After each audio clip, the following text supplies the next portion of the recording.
늙어서 혼자 사는 사람만이 누리는 행복, 정말 그럴까요? 사람들은 말하죠. 혼자 살면 외롭고 고독하고 쓸쓸하다고. 그런데 그 말이 완전 틀렸다는 사실 알고 계셨나요? 사실 늙어서 혼자 사는 사람들이 진짜로 누리는 행복은 상상을 초월합니다. 누구의 눈치도 안 보고 원하는 대로 살 수 있다는 것만큼 큰 자유가 있을까요? 매일 아침 아무런 부담 없이 일어나서 내가 하고 싶은 일만 할 수 있다는 건 그야말로 천국입니다. 친구, 자식, 이웃 누구와도 비교하지 않고 내 인생을 내가 컨트롤할 수 있다는 것이 얼마나 대단한지 아시나요? 돈, 시간, 공간, 관계까지 모두 내 마음대로입니다. 물론 때로는 외로움을 느낄 수도 있지만 그 외로움조차 스스로 선택한 자유입니다. 이제 더 이상 누군가와 함께 살아야 한다는 고정관념을 버리고 혼자서도 정말 행복할 수 있다는 사실을 인정해야 할 때입니다. 혼자 살면 오히려 자신만의 페이스로 살아가며 행복을 만끽할 수 있습니다. 이제는 누구와도 비교할 필요 없는 그 행복의 비밀을 공개하려고 합니다. 혼자 살면서 누릴 수 있는 5가지 행복, 지금 바로 알려드릴게요. 구독, 좋아요 누르시면 시작하겠습니다. 첫 번째 행복은 가고 싶은 장소만 갈 수 있고 만나고 싶은 사람만 만날 수 있는 자유입니다. 이 말이 어떤 의미인지 알고 계시나요? 예전에는 혼자 살면 외롭다는 생각에 갇혀 있었을지도 모릅니다. 하지만 지금 혼자 사는 사람만이 누릴 수 있는 자유가 있다는 걸 깨달은 사람들은 이미 달라졌습니다. 이제는 가고 싶은 곳에 가고 만나고 싶은 사람만 만나면서 전혀 신경 쓸 필요가 없는 삶을 살고 있습니다. 평생을 가족, 직장, 사회적 관계에 얽매여 살았던 사람들은 언제나 남의 눈치를 보며 살아왔습니다. 이 사람 만나야 하나? 저 사람은 왜 자꾸 연락하지? 이런 고민은 이제 없습니다. 내가 좋아하는 사람, 내게 진정한 의미가 있는 사람만 만나면 됩니다. 그 외에는 다 무시해도 되는 세상이 펼쳐진 거죠. 더 이상 이런저런 모임에 참석하고 다른 사람의 기대를 충족시키는데 시간을 낭비할 필요가 없습니다. 친척들의 잔소리, 친구들의 불필요한 약속 다 차단하고 나만의 삶을 살 수 있습니다. 이제는 더 이상 누군가와의 시간에 얽매이지 않아요. 가고 싶은 여행지, 본 적 없는 나라, 한적한 카페에서 차 한잔, 혼자여서 가능한 일들이 넘쳐납니다. 갑자기 떠나고 싶은 곳이 있다면 아무런 부담 없이 떠날 수 있습니다. 남들과 일정을 맞추거나 부모님께 보고하거나 자녀들에게 미리 말해둬야지라는 부담을 느낄 필요도 없습니다. 혼자 사는 사람은 진정한 자유를 만끽할 수 있습니다. 아무 계획도 없이 즉흥적으로 떠날 수 있는 것, 이보다 더 큰 자유가 있을까요? 이제는 내 마음대로 살고 내 생각대로 결정하는 삶이 가능합니다. 떠나고 싶을 때 떠나고 만나고 싶은 사람만 만나는 그런 자유. 그동안 이런 건 나만 할 수 있을까? 하고 걱정했던 그 모든 것들이 혼자 살면서 가능해집니다. 이제는 무엇이든 내가 원하면 된다는 진리, 그것만이 남았습니다. 그리고 이 자유는 나이가 들어서야 얻을 수 있는 가장 큰 선물입니다. 평생 타인의 기대에 맞추어 살던 당신, 이제는 가고 싶은 곳에만 가고 만나고 싶은 사람만 만나는 세상을 마음껏 즐길 시간입니다. 그동안의 억압에서 벗어나 진정으로 내가 원하는 삶을 살 수 있는 행복한 시간을 선물 받은 것이죠. 이 모든 게 가능하다면 혼자 살아도 결코 외롭지 않다는 사실을 알게 될 겁니다. 그럼 이와 관련된 실제 사례 한 편을 소개하겠습니다. 김할머니는 혼자 살아보니 진정한 자유가 무엇인지 깨달았습니다. 그중 하나가 바로 모임을 골라서 갈 수 있다는 것이었습니다. 결혼 후 오랜 세월 김할머니는 가족과 자식들의 일정에 맞춰 살았습니다. 친척들의 모임, 이웃들과의 만남, 심지어 친구들과의 약속도 자주 본인의 욕구를 억제하며 다른 사람들을 위해 조율했습니다. 이 사람은 가야 한다. 저 사람은 가면 안 된다라는 말들이 김할머니의 삶에 깊숙이 자리 잡고 있었죠. 하지만 이제 혼자 살면서 모임을 스스로 선택할 수 있는 자유를 얻게 되었습니다. 예전엔 가고 싶지 않은 모임에 억지로 나갔던 김할머니는 이제 진짜 가고 싶은 곳만 고르고 만날 사람만 만나게 되었습니다. 어떤 모임에 가느냐가 그녀의 하루를 결정짓는 중요한 선택이 된 것입니다. 가장 큰 변화는 불필요한 사회적 의무를 버리고 자신이 좋아하는 사람들과만 시간을 보내게 되었다는 점입니다.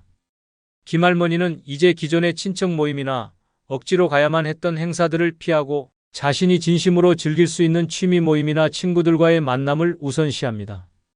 이 사람을 만나야 한다는 강제성 없이 자신의 기분과 에너지에 맞는 사람들만 골라 만나는 자유를 누리고 있습니다.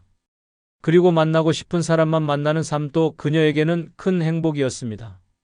김할머니는 그동안 어떤 사람에게도 맞춰야만 한다는 압박감을 항상 느꼈습니다. 하지만 이제는 진짜 자신이 좋아하는 사람들과만 시간을 보냅니다. 예전엔 친척들과 다른 이웃들과 억지로 맞추던 약속을 깨고 자신이 정말 좋아하는 친구와만 대화합니다. 그녀는 자신의 일정을 스스로 조정하며 더 이상 누구의 눈치도 보지 않습니다. 이 나이에 이런 자유를 누리게 될 줄은 몰랐어요. 아무리 늙어도 이제는 내가 원하는 대로 살 수 있다는 사실이 정말 행복해요. 김할머니는 이렇게 말하며 웃습니다. 혼자 살면서 얻은 자유가 이제 그녀의 삶의 큰 기쁨이 된 것이죠. 이 나이에 정말 행복한 게 무엇인지 알게 됐어요. 예전엔 다 사람들 눈치를 봤지만 이제는 내가 정말 가고 싶은 곳만 가고 내가 좋아하는 사람만 만나니 마음이 편해졌어요. 김할머니의 얼굴에 번지는 웃음은 진정한 자유가 무엇인지 잘 보여줍니다. 그녀는 이제 어디에 갈지 누구를 만날지 전적으로 자신이 선택할 수 있는 삶을 살아가고 있습니다. 혼자 살면서 얻게 된 가장 큰 행복 중 하나가 바로 이 자유로움이 된 것이죠. 두 번째 행복은 남들과 비교하지 않으며 살아가는 만족스러운 삶입니다. 여러분, 이 비교의 함정에 빠져본 적 있나요? 저 집은 이렇게 사는데 나는 왜 이렇게 살아? 그 사람은 자식들 다 잘 되는데 나는 뭐냐? 끊임없이 남들과 비교하며 살아가는 살. 그 스트레스는 아무리 부인해도 우리의 행복을 갉아먹습니다. 나이 들수록 그 비교의 무게는 더 크게 다가옵니다. 박할머니도 한때는 그랬습니다. 젊은 시절 모든 걸 남과 비교하며 살았던 박할머니는 늘 자신의 부족함을 느꼈습니다. 내 집은 왜 이렇게 좁을까? 이웃집 자식들은 다 성공했는데 내 자식들은 왜 이렇게 이런 생각들로 하루하루를 보내던 시절, 박할머니는 자기 자신을 의심하고 자존감을 잃어갔습니다. 하지만 혼자 살기 시작한 이후 박할머니의 삶은 완전히 달라졌습니다. 혼자 살면서 박할머니는 남들과 비교할 대상이 없다는 사실에 점점 더 편안함을 느꼈습니다. 아침에 일어나서 자신이 원하는 대로 하루를 시작하고 저녁엔 자기가 원하는 대로 일정을 마칩니다. 더 이상 남의 눈치를 볼 필요도 없고 누군가와 비교할 필요도 없습니다. 박할머니는 이제 자신이 가진 것에 감사하며 하루하루를 살아가고 있습니다. 자신의 작은 집도 누가 뭐라 하든 자신만의 공간을 소중히 여기며 행복을 느낍니다. 자식들이나 이웃들이 뭐라고 하든 신경 쓰지 않습니다. 이제 박할머니에게 중요한 건 자기 자신의 만족과 평화뿐입니다. 비교는 더 이상 필요 없습니다. 그냥 내가 원하는 대로, 내가 행복한 대로 사는 것이 최고라는 걸 깨달은 거죠. 박할머니는 이제 매일 아침 거울 속에서 자신에게 이렇게 말합니다. 나는 나대로 괜찮고 내가 사는 방식대로 행복하다. 과거에는 남의 삶을 부러워하고 끊임없이 비교하며 살아왔지만 이제는 그 어떤 기준에도 얽매이지 않으며 스스로의 삶을 당당하게 살아가고 있습니다. 이것이 바로 노년에 혼자 사는 진짜 행복입니다. 남들과 비교하지 않고 자기 자신을 온전히 받아들이며 사는 삶이야말로 가장 큰 만족을 주는 삶입니다. 그 누구도 아닌 자기 자신과의 경쟁에서 승리한 사람만이 누릴 수 있는 최고의 행복이죠. 그럼 이와 관련된 다른 사례 한 편을 소개하겠습니다. 김할머니는 남들과 비교하지 않으며 살아가는 만족스러운 삶을 진정으로 깨달은 사람입니다. 젊었을 때는 자식들의 성적, 친척들의 집안 일, 친구들의 사회적 지위까지 신경 썼습니다. 누가 더 잘 살고 누가 더 많은 것을 가졌는지 늘 비교하며 자신을 평가하곤 했습니다. 하지만 그게 얼마나 무의미한 일인지 깨닫고 나서는 인생이 훨씬 더 가벼워졌습니다. 어느 날 김할머니는 동네에서 예전에 친하게 지내던 이웃을 만났습니다. 그 사람은 여전히 바쁘게 살고 있었습니다. 집을 새로 장만했다고 자랑하고 자식들이 큰 회사에 다닌다고 떠들며 그래도 나도 이제는 어느 정도 여유가 생겼어요 라고 말했습니다. 김할머니는 그 말을 듣고도 전혀 흔들리지 않았습니다. 그저 웃으며 잘 살고 있네라고 했을 뿐 그 사람의 삶을 따라 하겠다고는 꿈에도 생각하지 않았습니다. 그날 집에 돌아와 앉아서 김할머니는 자신에게 묻기 시작했습니다. 나는 왜 남들과 비교하며 살아왔을까? 결국 그녀는 깨달았습니다. 그게 전혀 중요하지 않구나. 자식들의 성공도 남의 집안 형편도 결국 그 사람들의 문제일 뿐 자신의 행복은 자신만의 길에서 찾아야 한다는 사실을 알게 된 것입니다. 그 순간부터 김할머니는 더 이상 남들과 비교하지 않았습니다. 김할머니는 자신만의 기준으로 만족하며 살아가기로 결심했습니다. 예를 들어 예전엔 친구들이 다들 해외여행을 가면 자기도 가야 할 것 같다는 강박에 시달렸습니다. 하지만 지금은 난 내 몸에 맞는 곳에서 즐기면 되라며 자신만의 여행을 즐깁니다. 가까운 공원에서 산책을 하거나 동네 맛집에서 혼자 식사를 하며 자신의 속도대로 살아가는 게 더 이상 비교할 필요가 없는 즐거움이 되었습니다. 김할머니는 이제 매일을 비교하지 않고 살아갑니다. 그녀는 다른 사람들의 삶을 존중하면서도 자신의 삶에서 느낄 수 있는 소소한 행복을 더욱 소중히 여깁니다. 이제야 비로소 남들과 비교하지 않는 만족스러운 삶을 진정으로 누리고 있는 거죠. 세 번째 행복은 누구의 눈치도 보지 않고 내 마음대로 살 수 있다. 입니다. 이 말 간단해 보이지만 그 자유를 맛본 사람만이 알 수 있습니다.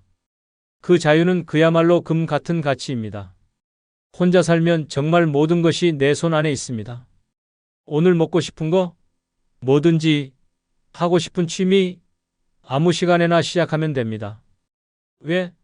아무도 뭐라 하지 않기 때문입니다. 누구에게나 하루는 24시간입니다. 하지만 누군가와 함께 살다 보면 그 시간도 타인에게 맞춰져야 합니다. 상대방이 뭐 하고 싶어 하면 그걸 맞춰줘야 하고 그에 따라 내 계획은 미뤄지기도 합니다. 그러나 혼자 살면 그런 것과는 전혀 무관합니다. 자신이 원하는 대로 원하는 만큼 자유롭게 시간을 쓸 수 있습니다. 좋아하는 드라마를 하루 종일 몰아서 보거나 자정이 넘어도 마음 가는 대로 산책을 떠날 수 있습니다. 아무도 왜 그렇게 늦게 들어가? 혹은 왜 이렇게 늦게 일어나? 라고 묻지 않습니다. 눈치를 보지 않아도 되기 때문에 그 누구보다 자기 자신을 위한 시간을 마음껏 쓸 수 있습니다. 그 자유는 그 어떤 금전적 보상보다 값집니다. 타인의 의견이나 기대를 전혀 신경 쓰지 않으니 더 이상 본인에게 불필요한 부담을 주지 않습니다. 내가 하고 싶은 일을 내가 원하는 방식으로 즐기는 그것이 바로 진정한 자유입니다. 어쩌면 인생에서 가장 소중한 이 자유를 위해 많은 사람들은 타협하며 살아왔을지도 모릅니다. 그러나 혼자 살면 그 누구도 방해할 수 없는 그저 내 시간, 내 공간, 내 삶을 누릴 수 있습니다. 결국 혼자 사는 삶은 자기 자신을 위한 삶을 의미합니다. 타인에게 맞추기보다 자신만을 위해 살아갈 수 있는 그 자유는 그 어떤 것과도 바꿀 수 없는 값진 보물이죠. 진정한 자유를 누리고 싶다면 남의 눈치를 보는 삶은 이제 그만 당신의 마음대로 살아보세요. 그럼 이와 관련된 실제 사례 한 편을 소개하겠습니다. 박 할머니는 혼자 살기 시작하면서 누구의 눈치도 보지 않고 내 마음대로 살 수 있다는 자유를 만끽하고 있습니다. 젊었을 때는 누구보다 남의 눈치를 많이 봤습니다. 자식들의 스케줄에 맞춰 살고 친척들 눈치에 심지어 동네 사람들의 시선에 따라 자신의 하루를 꾸려갔습니다. 오늘은 내가 하고 싶은 대로 할 수 있을까? 라는 생각은 거의 없었죠. 하지만 지금은 완전히 달라졌습니다. 이 나이에 무슨 눈치야? 이제 나는 내 마음대로 살 거야. 박 할머니는 이제 누구의 눈치도 보지 않습니다. 예전에는 집안을 꾸미고 먹을 것을 준비할 때도 항상 누군가를 위해 하는 마음이 강했습니다. 그러나 지금은 그저 자신이 좋아하는 대로 살아요. 집안은 박 할머니의 개인적인 성역, 누구에게 보여주기 위해 꾸미는 것이 아니라 자신의 마음에 드는 대로만 꾸밉니다. 벽에 걸려있는 그림, 소품 하나하나에 모두 박 할머니의 취향이 반영되어 있습니다. 박 할머니는 외출할 때도 이제는 온전히 자신만을 위해 생각합니다. 예전엔 누군가를 만나야 해서 혹은 다 같이 가야 하는 곳이 많았지만 이제는 혼자서 자신만의 여유로운 시간을 보내며 어떤 계획도 세웁니다. 한 번은 동네에서 열리는 작은 음악회에 가기로 결심했습니다. 예전엔 누가 뭐라 할까봐 안 갔는데 이제는 그냥 내 마음대로 가요. 박 할머니는 전혀 거리낌 없이 그 자리를 즐겼습니다. 그녀에게는 남들의 시선 따위 아무런 의미가 없습니다. 가장 큰 변화는 자식들의 눈치를 보지 않게 되었다는 점입니다. 자식들이 자신을 돌봐야 한다고 떠드는 목소리, 엄마는 이제 나가면 안 되라는 잔소리들을 들을 필요가 없습니다. 나는 내 인생을 내 방식대로 살겠다며 아무리 자식들이 뭐라 해도 자신만의 길을 가기로 마음먹었습니다. 박 할머니는 이제 매일을 자신만을 위해 살아갑니다. 누구를 위해가 아닌 나를 위해 시간을 쓰며 여유를 즐깁니다. 눈치 보지 않고 자기 자신에게 충실히 살아가는 이 삶이 얼마나 자유로운지 박 할머니는 매일같이 느끼고 있습니다. 네 번째 행복은 혼자 평화롭고 조용한 분위기 속에서 살아간다입니다. 이게 무슨 말인지 이해가 되시나요? 모든 사람들이 남의 시선을 의식하며 살아가야 한다는 강박에 시달리지만 혼자 살게 되면 바로 그 모든 것에서 해방됩니다. 집에서 혼자라면 시끄러운 가족의 말소리나 아이들, 뛰어노는 소리에서 벗어나 온전히 나만의 공간을 누릴 수 있습니다. 이 평화로운 시간이 얼마나 값진지 아십니까? 아침에 눈을 떠도 아무도 내 일정을 방해하지 않습니다. 소리 없이 창문을 열고 커피 한 잔을 마시며 하루를 시작할 수 있습니다.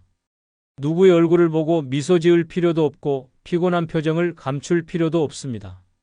아침, 점심, 저녁 모든 식사를 내가 원하는 대로 조용히 즐길 수 있습니다. 이 얼마나 큰 축복입니까? 누구와의 대화를 걱정할 필요 없이 나는 나만의 시간을 보낼 수 있습니다. 혼자 사는 집은 내 마음대로 꾸밀 수 있는 공간입니다. 문을 닫고 아무도 들어오지 않게 하면 내가 원하는 분위기와 향기로 가득 채울 수 있습니다. 내 취향에 맞는 음악을 크게 틀어놓고 내가 좋아하는 영화나 드라마를 몰입해서 볼 수 있습니다. 누가 방해할까봐 신경 쓸 필요도 없습니다. 전부 내 스타일로 내 페이스대로 살아갈 수 있습니다. 이 조용한 공간에서 내가 원하는 대로 시간을 흘려보낼 수 있다는 것, 그것만으로도 행복한 삶이 됩니다. 그리고 가장 중요한 점은 이 조용한 시간들이 나를 진정으로 치유한다는 것입니다. 끊임없이 사람들과의 관계를 맺고 외부 세계와 소통하는 것도 중요하지만 때로는 아무런 소음도 없이 혼자 있는 시간이 내면의 소리를 듣는 시간입니다. 스스로를 돌아보고 잊고 있던 나의 꿈이나 목표를 다시 찾을 수 있습니다. 남의 의견이나 평가에 흔들리지 않고 내 마음속에서 나오는 소리에 귀 기울이는 것만큼 중요한 일이 있을까요? 혼자 살면서 누리는 평화로운 시간, 이것이 바로 혼자서만 느낄 수 있는 진정한 행복입니다. 사람들과의 관계가 때로는 피곤하고 나를 지치게 만든다면 그 어느 때보다 혼자 있는 시간이 소중합니다. 집에서 내가 원하는 대로 시간을 보내고 원하는 대로 생활하며 나만의 페이스대로 살아갈 수 있다는 사실이 얼마나 소중한지 그 가치를 깨닫게 될 것입니다. 바로 이런 평화롭고 조용한 생활 속에서 진정한 행복이 있습니다. 다섯 번째 행복은 인간관계에서 오는 스트레스가 전혀 없다. 입니다. 이게 무슨 말인지 모르겠다고요? 잠깐만 진짜 생각해 보세요. 세상에서 가장 피곤한 게 바로 사람 관계입니다.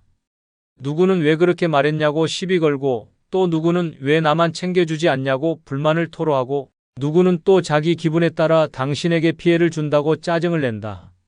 그렇죠? 이 모든 스트레스가 혼자 사는 순간 사라지는 거예요. 박 할머니도 한때는 가족과 친척, 이웃들에게서 끊임없이 스트레스를 받았다고 합니다.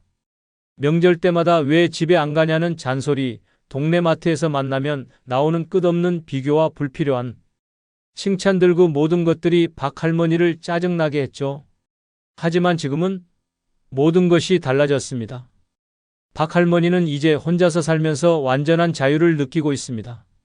아무도 눈치를 주지 않고 자신이 가고 싶은 곳에만 가면 그만입니다. 만나고 싶지 않은 사람들과의 만남도 사라졌습니다.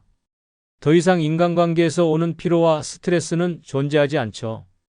가끔 친구들과 커피를 마시거나 마음 맞는 사람들과 식사를 하는 정도. 그 외에는 단 한 명도 더 이상 신경 쓸 필요가 없다는 거죠. 이젠 내가 내 인생의 주인입니다.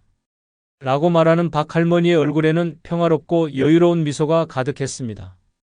다른 사람들과 비교하지 않아도 되고 다른 사람의 기분에 맞출 필요도 없고 자기 자신만의 삶을 살 수 있는 이 자유가 얼마나 값지고 행복한지 느끼고 있었기 때문입니다. 이제 박 할머니는 자기만의 공간에서 자기만의 속도로 살고 있습니다. 이게 바로 혼자 사는 사람만이 누릴 수 있는 진짜 행복입니다. 스트레스는 모두 버리고 자신만의 평화와 행복을 손에 쥔 거죠. 여러분, 혼자라는 것은 오히려 더 자유롭고 자신에게 집중할 수 있는 기회를 얻게 되는 것입니다. 여기서 중요한 건 외로움이 아닌 자유라는 점입니다. 노년을 살아가는 가장 큰 비밀은 바로 자신만의 삶을 사랑하고 나만의 방식으로 살아가는 것입니다. 결국 혼자여서 더 행복한 사람들은 바로 자유를 선택한 사람들인 거죠. 이제 당신도 혼자라서 더욱 빛나는 인생을 살아보세요. 끝으로 구독, 좋아요, 멤버십 가입 부탁드립니다. 감사합니다. 나이가 들면 다 부질없다고요? 아닙니다. 잘못된 재혼만큼 인생을 지옥으로 만드는 일도 없습니다. 사랑한다고 믿었고 함께라면 외롭지 않을 거라 생각했습니다. 하지만 현실은 달랐습니다. 김 씨는 노년에 평생을 후회할 재혼을 하게 됩니다. 혼자는 외롭다는 불안감에 서둘러 배우자를 맞이한 김 씨. 처음에는 행복했습니다. 함께 밥을 먹고 이야기를 나누고 외롭지 않다는 사실에 위안을 얻었죠. 하지만 얼마 지나지 않아 진실이 드러납니다. 상대방이 감추고 있던 끔찍한 속셈, 충격적인 비밀들, 노년을 지옥으로 만드는 현실이 김 씨를 덮쳐옵니다. 재혼이 행복을 보장한다고요? 천만에요.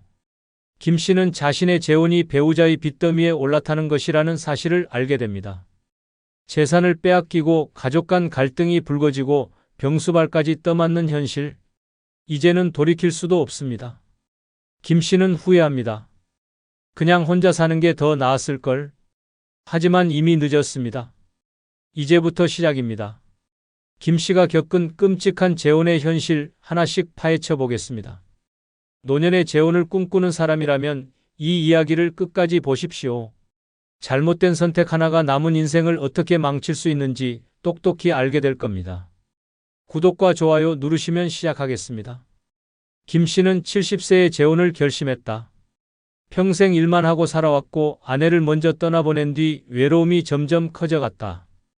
혼자 밥을 먹는 것도 싫고 명절 때 텅 빈 집이 더 이상 견딜 수 없었다. 남들처럼 나도 누군가와 다시 함께할 수 있을까? 이 고민 끝에 김 씨는 새로운 배우자를 찾기로 결심했다. 지인의 소개로 만난 67세 박 씨. 그녀는 처음부터 다정했고 외로운 김 씨의 마음을 완전히 흔들어 놓았다. 이제 혼자 살지 마세요. 나랑 같이 따뜻한 노후 보내요. 이 한마디에 김 씨는 마음을 열었다. 나이가 들어서 하는 연애라 그런지 감정은 더 빠르게 깊어졌다. 손을 잡고 공원을 거닐며 함께 시장을 보러 다니며 김 씨는 마치 다시 젊어진 기분이었다. 이제 외로울 일 없겠다. 그렇게 그는 생각했다. 하지만 그게 얼마나 위험한 착각이었는지 그때는 몰랐다. 결혼 후 행복한 시간은 고작 한 달뿐이었다. 김 씨는 조금씩 박 씨의 이상한 행동을 눈치채기 시작했다. 첫째, 그녀는 늘 돈 문제를 언급했다. 우리 노후엔 돈이 필요해요. 집도 좀 손봐야 하고 생활비도 모아야죠. 둘째, 그녀는 김 씨의 재산 상태를 집요하게 물었다. 예전에 사업하셨다면서요? 집도 있으시고 연금도 받으시겠네요? 김 씨는 크게 신경 쓰지 않았다. 하지만 이 모든 게 덫이라는 걸 그는 깨닫지 못했다. 그리고 한 달 후 김 씨는 박 씨가 자신을 노리고 결혼했다는 사실을 알게 된다. 이제 막 시작된 결혼 생활이 지옥으로 변하기 시작했다. 김 씨는 결혼 후 한 가지 이상한 점을 느꼈다. 박 씨는 늘 돈이 필요하다고 말했다. 생활비가 부족해요. 이건 좀 도와주세요. 김 씨는 애초에 돈을 넉넉히 준비한 상태였기에 왜 돈이 계속 모자란 거지? 라는 의문이 들었다. 그러던 어느 날 그는 충격적인 사실을 알게 된다. 박 씨는 그에게 빚을 지고 있었다. 그것도 단순한 생활비 대출이 아니라 과거의 사업 실패로 인해 남은 엄청난 빚이었다. 김 씨는 이 사실을 박 씨에게 직접 들은 게 아니라 박 씨 몰래 우연히 본 우편물에서 알게 되었다. 그 편지에는 빚 독촉장이 있었다. 이게 다 뭐야? 김 씨가 따져 묻자 박 씨는 처음엔 당황하다가 이내 태연하게 말했다. 아, 그거요? 예전에 좀 힘들 때 빚을 졌어요. 근데 걱정하지 마세요. 내가 해결할 거예요. 하지만 김 씨는 그 말이 거짓이라는 걸 본능적으로 느꼈다. 그리고 몇 주 후 박 씨는 본색을 드러냈다. 당신이 좀 도와주면 안 돼요? 같이 사는 부부인데 서로 돕고 살아야죠. 처음에는 작은 금액이었지만 점점 더 큰 금액을 요구하기 시작했다. 내가 당신을 위해 희생하는 게 얼만데 이 정도도 못 해줘요? 김 씨는 고민에 빠졌다. 내가 이 사람을 사랑한다고 생각했는데 설마 돈 때문에 나랑 결혼한 건가? 그 순간 김 씨는 깨달았다. 이 결혼 뭔가 크게 잘못됐다. 하지만 그는 아직 빠져나올 생각을 하지 못했다. 이제 겨우 2달 차인데 이 결혼을 끝내야 할까? 아니면 참고 버텨야 할까? 김 씨의 악몽은 이제 막 시작되고 있었다. 김 씨는 결혼 후 2달 만에 이상한 점을 또 하나 발견했다. 통장 잔고가 줄어들고 있었다. 원래 노후를 대비해 꾸준히 모아둔 돈이 있었지만 결혼 후 생활비라는 명목으로 점점 줄어들고 있었던 것이다. 처음엔 큰 걱정을 하지 않았다. 부부가 함께 살면 생활비가 늘어나는 건 당연하지. 그렇게 생각했다. 하지만 뭔가 이상했다. 자잘한 지출뿐만 아니라 한 번에 큰 돈이 빠져나가는 일이 많아졌다. 어느 날 김 씨는 결정적인 장면을 목격했다. 박 씨가 자신 몰래 김 씨의 통장에서 돈을 인출하고 있었던 것이다. 이게 뭐 하는 짓이야? 김 씨가 소리를 지르자 박 씨는 당황한 표정을 짓더니 오히려 화를 냈다. 아니, 부부끼리 이 정도도 못 해줘요? 내가 뭐 남이야? 그 말에 김 씨는 순간 할 말을 잃었다. 정말 이게 정상적인 부부의 모습일까? 그는 생각했다. 하지만 박 씨는 멈추지 않았다. 당신이 돈 걱정 안 하게 내가 다 알아서 할 테니까 그냥 믿어요. 그렇게 말하며 돈 관리는 자신이 하겠다고 주장했다. 김 씨는 순간적으로 망설였다. 이 사람을 믿어야 하나? 정말 다 내 행복을 위해서 하는 일인가? 하지만 그 순간 김 씨의 본능이 경고를 보냈다. 이거 잘못됐다. 하지만 이미 김 씨의 돈은 절반 이상 사라지고 있었다. 그리고 김 씨는 점점 박 씨에게 휘둘리기 시작했다. 이제 와서 헤어질 수도 없잖아. 그렇게 생각하는 순간 그는 이미 박 씨의 덫에 완전히 걸려든 것이었다. 김 씨는 결혼 6개월 차가 되면서 박 씨가 더 이상 숨기지도 않는다는 사실을 깨달았다. 이제는 돈을 요구하는 것이 너무도 당연하다는 듯 행동했다. 처음엔 미안한 척이라도 하더니 이제는 대놓고 김 씨의 지갑을 터는 일이 일상이 되어버렸다. 이번 달 카드값이 많이 나왔어. 당신이 좀 메꿔줘. 우리 집 인테리어 좀 바꿔야겠어. 돈 좀 내줘. 당신 연금 얼마 나오더라? 그거 다 나한테 주면 내가 관리할게. 김 씨는 처음엔 계속 거절했다. 하지만 박 씨는 거절을 용납하지 않았다. 나랑 사는 게 후회돼. 돈이 그렇게 아까우면 이혼해. 이 말에 김 씨는 멍해졌다. 이혼이라니? 처음에는 함께하면 외롭지 않을 거라 생각하고 시작한 결혼인데 이제는 돈 문제로 협박을 받는 신세가 된 것이다. 그리고 결정적인 사건이 터졌다. 어느 날 김 씨가 은행에 갔다가 동네 주민에게 뜻밖의 이야기를 듣게 되었다. 아이고 아저씨, 부인 되시는 분이 여기 은행에서 당신 앞으로 대출 받을 수 있는지 문의하셨던데요. 그 순간 김 씨는 머리가 띵해졌다. 박 씨가 김 씨의 이름으로 돈을 빌리려 했다는 것. 김 씨는 그제야 박 씨가 처음부터 돈을 노리고 결혼했다는 사실을 확신하게 되었다. 하지만 이미 늦었다. 이제 김 씨는 완전히 박 씨의 덫에 걸려버린 상태였다. 빠져나갈 방법은 없을까? 이 결혼을 깨고 다시 자유를 찾을 방법은 없는 걸까? 김 씨의 악몽은 이제 점점 더 깊어지고 있었다. 김 씨는 이제 벼랑 끝에 서 있었다. 박 씨가 자신의 이름으로 대출을 받으려 했다는 사실을 알고 나서야 이 결혼이 완전히 잘못되었다는 걸 확신했다. 집도 박 씨가 반은 자기 몫이라고 주장하고 있었다. 심지어 김 씨가 조금이라도 반항하려 하면 박 씨는 더 큰 목소리로 소리를 질렀다. 내가 당신한테 얼마나 잘했는데 이제 와서 날 버리겠다고? 나 없이 살 자신 있어? 당신 혼자 살다가 죽으면 장례나 치러줄 사람 있겠어? 김 씨는 그 말을 듣고 멍해졌다. 맞는 말 같기도 했다. 지금 박 씨와 헤어진다면 다시 혼자가 되는 것이다. 그런데 생각해보니 이 결혼을 유지한다고 해서 행복할 것도 없었다. 박 씨는 김 씨를 진짜 남편으로 생각하지 않았다. 그저 돈줄로만 보고 있었을 뿐.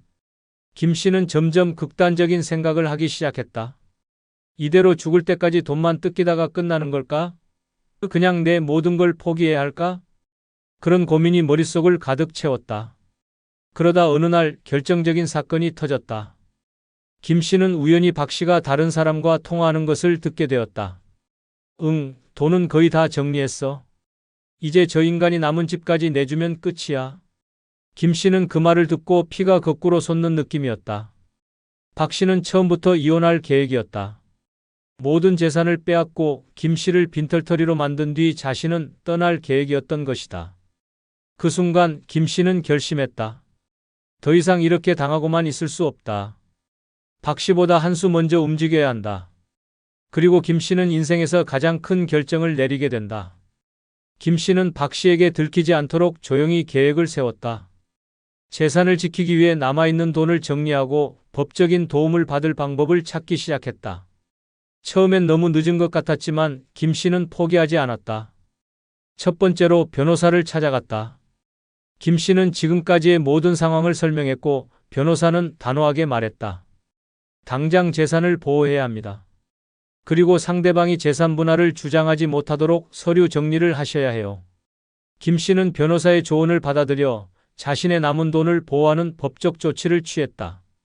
그리고 박 씨가 몰래 가져간 돈에 대한 증거를 확보했다. 통장 거래 내역, 박 씨가 김 씨 몰래 빼돌린 돈, 대출 시도까지 모두 증거를 모았다. 두 번째로 주변의 도움을 받았다. 김 씨는 그동안 박 씨가 자기를 철저히 고립시켰다는 걸 깨달았다. 친구들과 연락이 끊겼고 자식들과도 멀어졌던 것이다.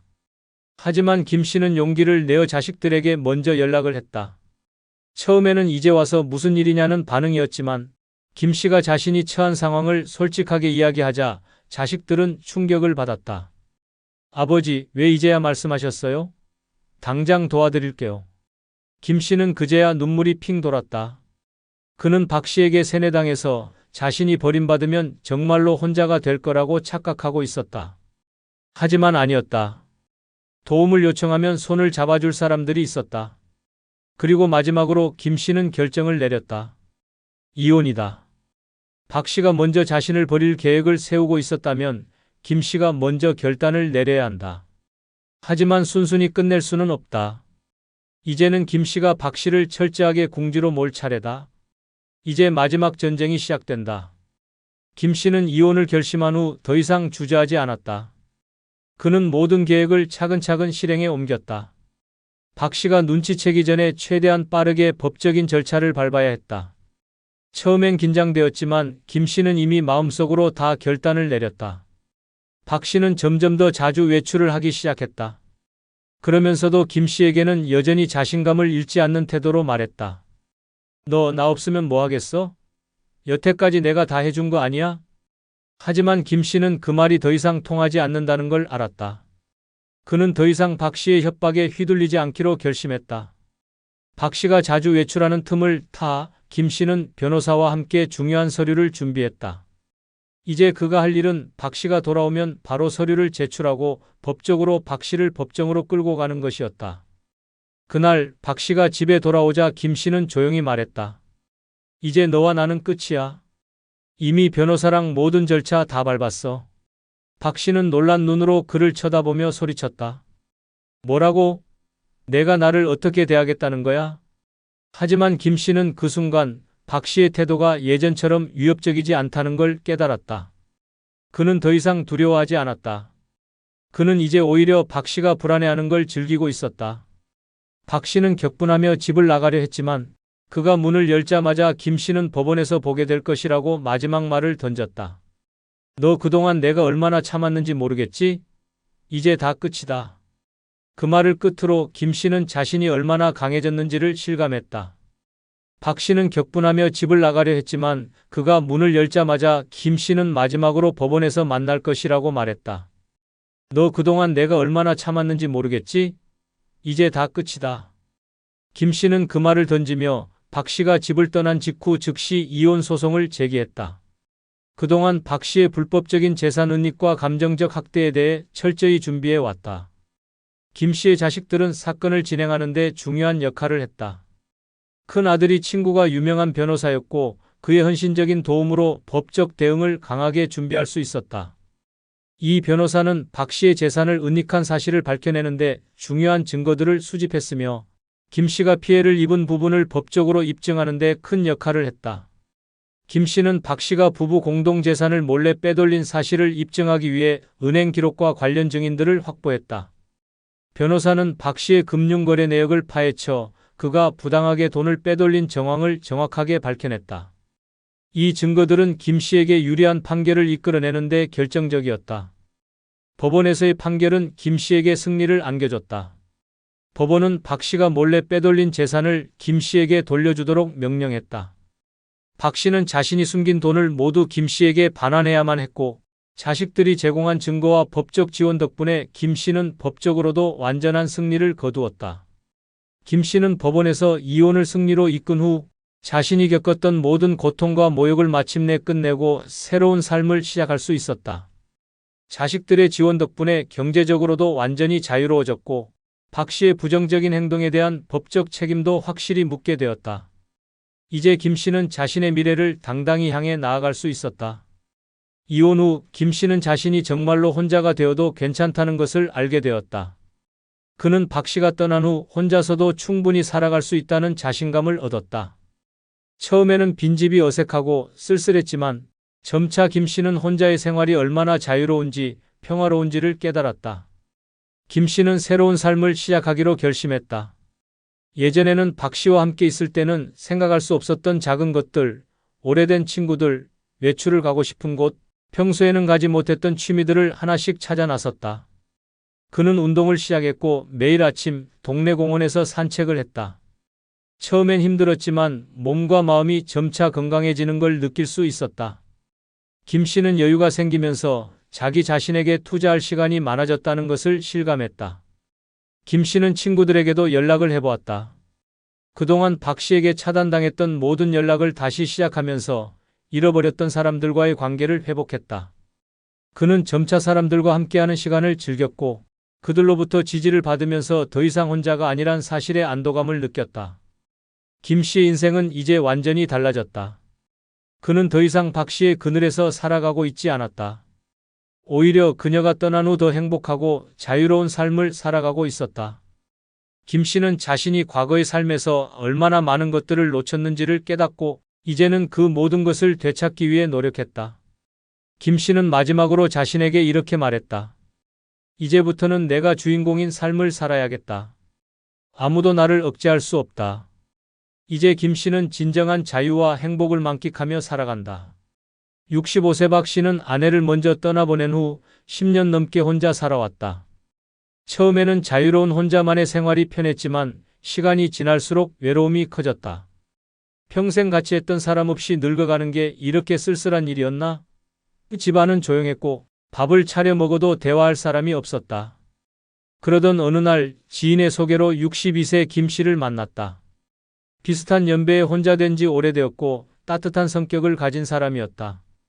둘은 만나자마자 편안한 느낌을 받았다. 함께 식사를 하고 공원을 산책하며 이야기를 나누다 보니 어느새 서로에게 의지하고 싶은 감정이 생겼다. 이제 혼자 살 필요 없어요. 남은 인생 서로 의지하며 지내는 게 어때요? 김 씨의 말에 박 씨는 흔들렸다. 자식들과 주변에서는 그 나이에 재혼해서 뭐 하려고요? 그냥 혼자가 속 편해요. 라고 말렸지만 박 씨는 더 이상 외로운 노년을 보내고 싶지 않았다. 누군가와 함께하는 삶이 더 행복할 것 같다. 는 생각이 들었고 결국 재혼을 결심했다. 재혼 후 정말 행복했다. 함께 장을 보고 집안일을 나눠하고 아침에 마주 앉아 차를 마시는 시간조차 소중하게 느껴졌다. 혼자 있을 때는 느끼지 못했던 따뜻함이 있었다. 역시 사람은 혼자 사는 게 아니구나. 박 씨는 그렇게 생각하며 오랜만에 안정된 삶을 찾은 듯했다. 결혼 후 박 씨는 오랜만에 따뜻한 가정을 되찾은 기분이었다. 혼자 먹던 밥상이 이제는 두 사람의 온기로 가득했고 아침마다 나누는 짧은 대화도 하루를 기분 좋게 만들었다. 김 씨는 다정한 사람이었다. 작은 일에도 고마워요. 라고 말하며 박 씨의 손을 꼭 잡았다. 함께 장을 보러 가면 이거 당신 좋아하잖아. 라며 박 씨의 취향을 먼저 챙겼고 공원에서 산책할 때면 나란히 걸으며 이제 남은 인생 천천히 같이 가요. 라고 미소 지었다. 둘은 마치 젊은 연인처럼 지냈다. 날이 좋으면 근처 공원에 나가 벤치에 앉아 도란도란 이야기를 나눴고 비 오는 날에는 따뜻한 차 한 잔을 두고 창밖을 바라보며 시간을 보냈다. 박 씨는 이렇게 나이 들어도 사랑을 할 수 있구나. 라고 마음 깊이 행복을 느꼈다. 매일 아침 두 사람은 마주 앉아 커피를 마시며 오늘은 뭘 할까? 이야기했다. 가끔은 가까운 곳으로 여행을 떠났고 별다른 계획이 없는 날에는 집에서 팔베개를 하고 서로의 젊은 시절 이야기를 나누며 웃었다. 외롭던 지난 시간들이 무색할 정도로 박 씨는 새롭게 얻은 삶을 만끽하고 있었다. 이제 더 이상 외롭지 않았다. 누군가와 함께 살아간다는 것, 그리고 사랑을 나누며 하루하루를 보낼 수 있다는 것이 박 씨에게는 너무도 소중한 일이었다. 그는 행복했다. 아니, 적어도 그때까지는 그랬다. 하지만 그 행복은 오래가지 않았다. 어느 날 김 씨가 심한 기침을 하기 시작했다. 처음에는 단순한 감기라고 생각했다. 하지만 기침은 점점 심해졌고 밤에도 자다 말고 숨을 헐떡이며 깨어나는 일이 많아졌다. 박 씨는 걱정이 되어 병원에 가보자고 했지만 김 씨는 괜찮아요. 나이 들면 다 그래요. 라며 손사래를 쳤다.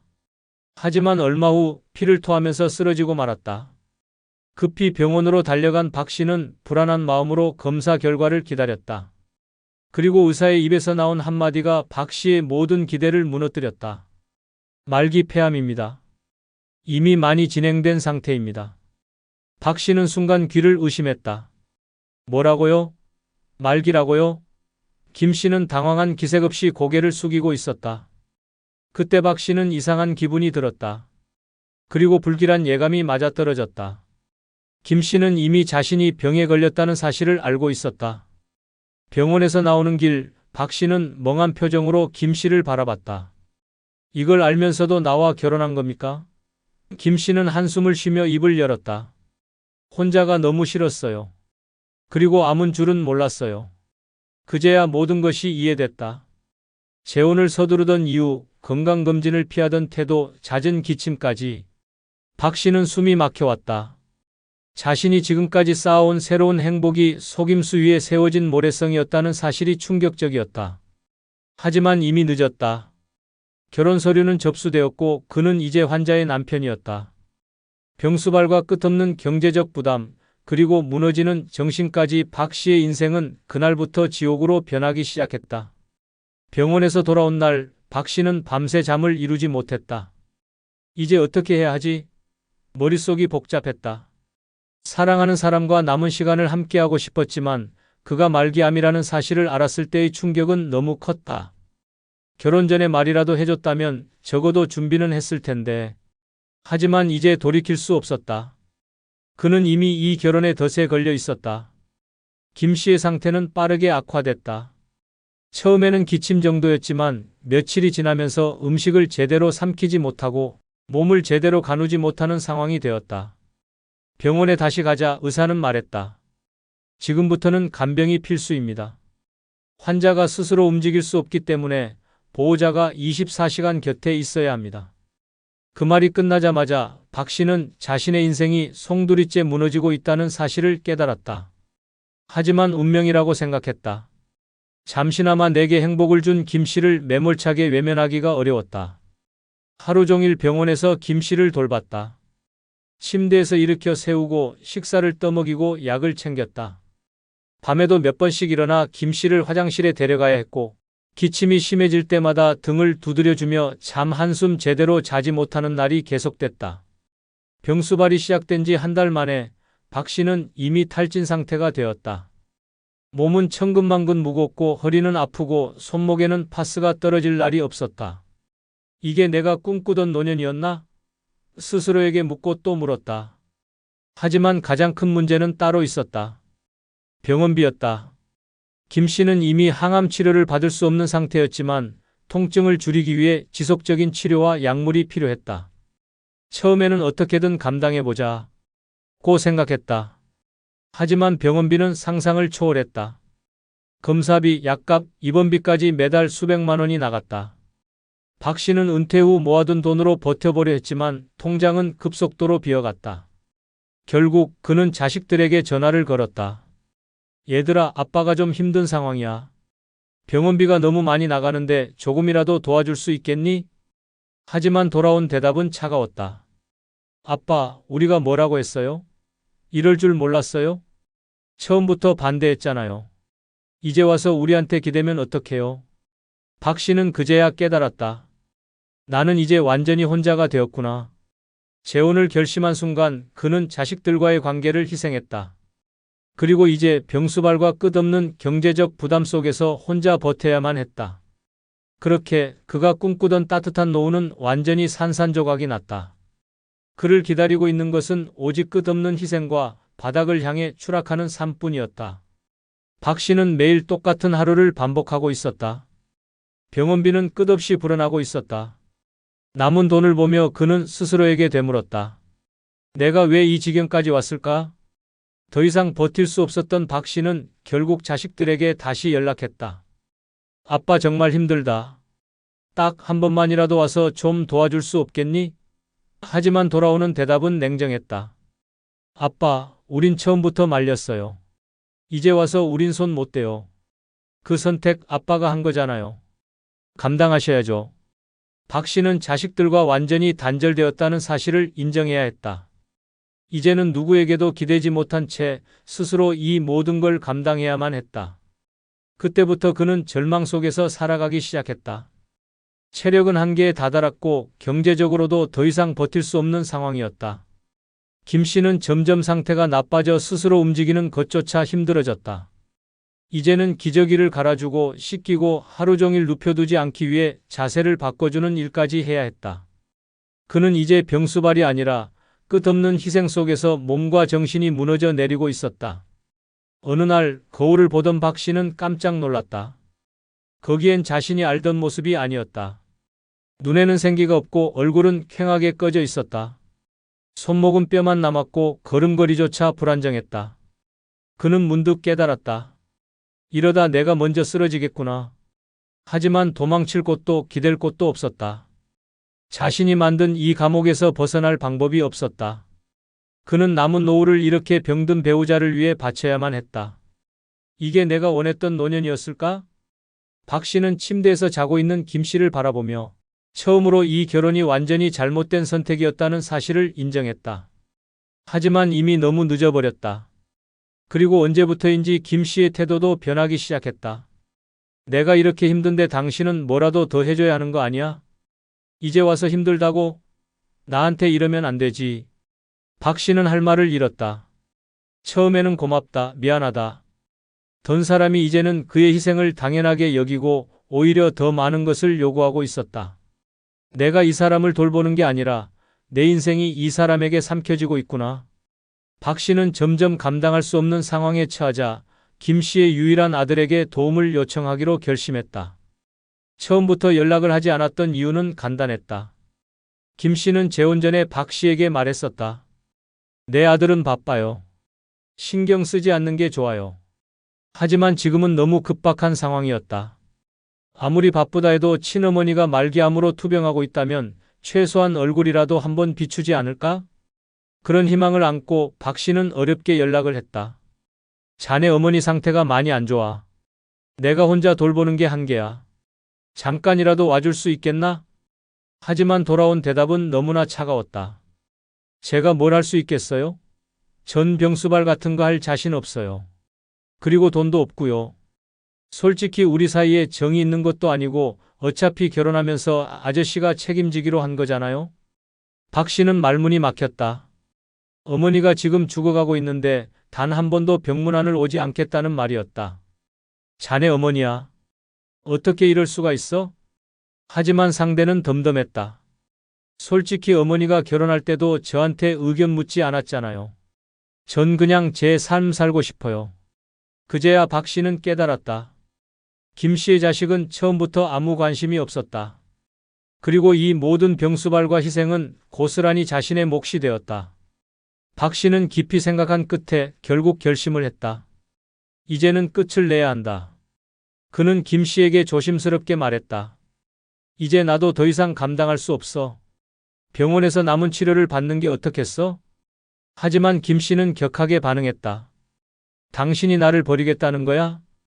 끝까지 책임지겠다고 해놓고 이제 와서 나를 떠난다고?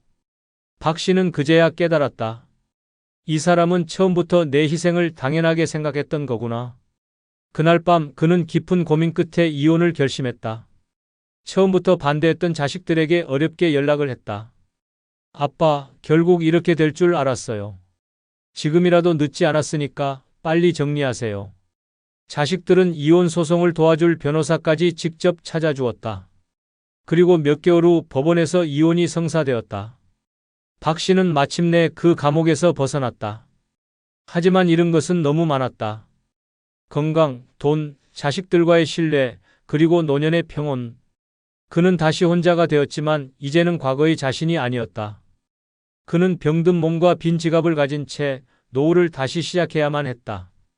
그가 깨달은 것은 단 하나였다. 노년의 재혼은 새로운 행복이 아니라 끝없는 희생이 될 수도 있다. 그는 더 이상 후회하고 싶지 않았다. 이제 남은 삶은 오직 자기 자신을 위해 살아가기로 결심했다. 끝으로 구독과 좋아요 부탁드립니다. 다음에 더 좋은 영상으로 뵙겠습니다.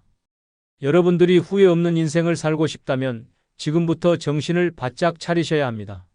나이가 들수록 사람과의 관계가 전부라고 착각하는 순간 당신의 노후는 무너집니다.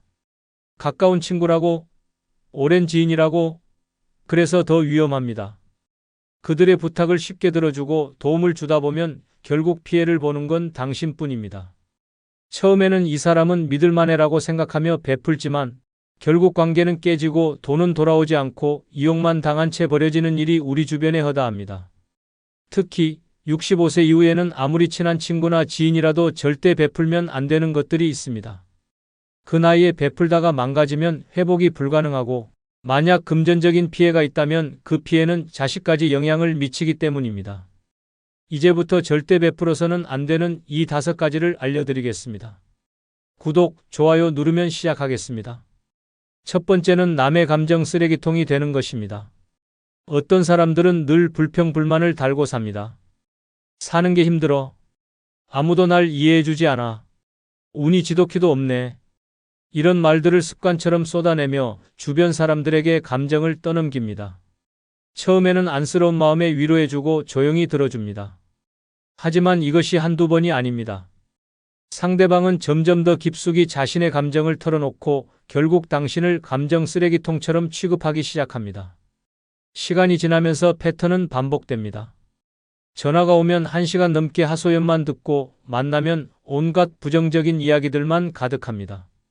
듣고 나면 마음이 무거워지고 기운이 빠집니다. 상대방은 자신이 가벼워지는 대신 당신에게 모든 감정을 떠넘깁니다. 그들의 스트레스를 대신 받아주다 보면 어느새 당신의 삶에도 우울함과 피로가 쌓입니다. 더 큰 문제는 이런 사람들은 절대 변하지 않는다는 점입니다. 아무리 조언해주고 위로해줘도 그들은 늘 똑같습니다. 그래도 내가 내 이야기를 들어주니까 너무 좋아. 라고 하며 자신이 해결해야 할 문제를 계속 떠넘깁니다. 심지어 당신이 피곤하다고 말하면 넌 내 얘기 듣는 게 그렇게 힘들어? 라며 서운해하기까지 합니다. 결국 당신은 상대방을 달래느라 점점 더 지쳐갑니다. 노후에는 더 이상 타인의 감정 쓰레기통이 되어선 안 됩니다. 인생을 살 만큼 살았고 이제는 남의 감정을 받아주는 것이 아니라 오직 내 감정을 지키며 살아야 합니다. 주변에 늘 부정적인 이야기만 늘어놓는 사람이 있다면 과감히 거리를 두는 것이 정답입니다. 다정하게 들어주는 것이 미덕이 아닙니다. 필요할 때는 선을 긋고 이제 그만하자라고 단호하게 말해야 합니다. 나이가 들수록 나의 감정을 보호하는 것이 가장 중요합니다. 감정 쓰레기통이 되는 순간 당신의 행복은 끝나기 때문입니다. 이제는 남이 아니라 나를 위해 살아야 할 때입니다. 이와 관련된 실제 사례 한 편을 소개하겠습니다. 67세 이정숙 씨는 평생 남의 말을 잘 들어주는 성격이었다. 친구들이 고민을 털어놓으면 그래, 내 마음 이해해 하며 위로했고 언제든지 전화가 오면 1시간이고 2시간이고 들어줬다. 그러다 보니 주변에서는 정숙 씨한테 얘기하면 속이 시원해 라며 늘 하소연을 하러 찾아왔다. 문제는 그게 한두 번이 아니라는 것이었다. 친구 김 씨는 남편 이야기를 할 때마다 전화했다. 이 인간이 또 날 무시해. 내가 뭘 그렇게 잘못했냐고. 처음엔 공감해 주었지만 매일 반복되는 이야기에 점점 지쳐갔다. 늘 똑같은 불만, 똑같은 하소연. 그런데도 거절하면 넌 내 얘기 듣는 게 그렇게 힘드냐? 라며 서운해했다. 결국 이정숙 씨는 김 씨 전화를 받기만 해도 가슴이 답답해졌다. 자신의 감정도 지치고 우울해졌다. 그런데 정작 김 씨는 자신의 감정을 덜어내고 나면 홀가분해졌는지 아무렇지도 않게 생활했다. 이정숙 씨만 감정의 찌꺼기를 가득 안고 살아가게 된 것이다. 그제야 깨달았다. 나는 이 사람의 감정 쓰레기통이었구나. 그날 이후 이정숙 씨는 더 이상 남의 감정을 대신 받아주지 않기로 결심했다. 상대방의 감정을 받아줄수록 나의 감정은 망가진다는 사실을 뒤늦게 깨달은 것이다. 두 번째는 타인의 문제에 조언하면서 해결하려고 하는 것입니다. 조언을 쉽게 베푸는 순간 당신은 타인의 문제 해결사가 됩니다. 친구나 지인이 고민을 이야기하며 어떻게 하면 좋을까요? 라고 묻습니다. 처음에는 진심으로 도와주고 싶은 마음에 자신의 경험과 지혜를 나눠줍니다. 하지만 조언을 해준다고 해서 상대방이 그 말을 고맙게 받아들이는 것은 아닙니다. 상대방이 조언을 구하는 이유는 정말 해결책이 필요해서가 아니라 자신이 듣고 싶은 말을 듣고 싶어서일 가능성이 큽니다. 만약 현실적인 조언을 하면 너무 냉정하네요. 라는 반응이 돌아옵니다. 결국 상대방은 조언을 듣고도 그대로 행동하지 않으며 나중에는 내 말 듣고 했더니 더 안 좋아졌어. 라며 오히려 책임을 돌리는 경우도 생깁니다. 조언을 많이 해주다 보면 어느새 상대방의 인생 문제까지 떠안게 됩니다. 한번 조언을 해주면 계속해서 새로운 고민을 가져오고 마치 당신이 해결해줘야 하는 것처럼 행동합니다. 나중에는 이 문제도 좀 봐줘요. 결국 친구의 인생 문제에 휘말려 감정적으로도 피곤해지고 스트레스만 쌓이게 됩니다. 더 큰 문제는 조언을 해주고 나서 상대방이 원하는 결과가 나오지 않으면 당신을 탓할 수도 있다는 점입니다. 내가 그때 그렇게 하라고 했잖아. 라며 실패의 책임을 떠넘길 수도 있습니다. 결국 처음에는 도와주려 했지만 나중에는 억울한 상황이 벌어질 가능성이 큽니다. 노년의 조언을 쉽게 베풀면 자신의 정신적인 에너지를 소모하게 됩니다. 더 이상 타인의 인생을 대신 살아줄 필요가 없습니다. 자신의 삶을 살아가기도 벅찬데 남의 고민까지 떠안는 것은 이제 그만해야 합니다. 가까운 친구라도 조언을 구하면 가볍게 웃으며 그건 내가 결정할 문제야. 라고 선을 긋는 것이 좋습니다.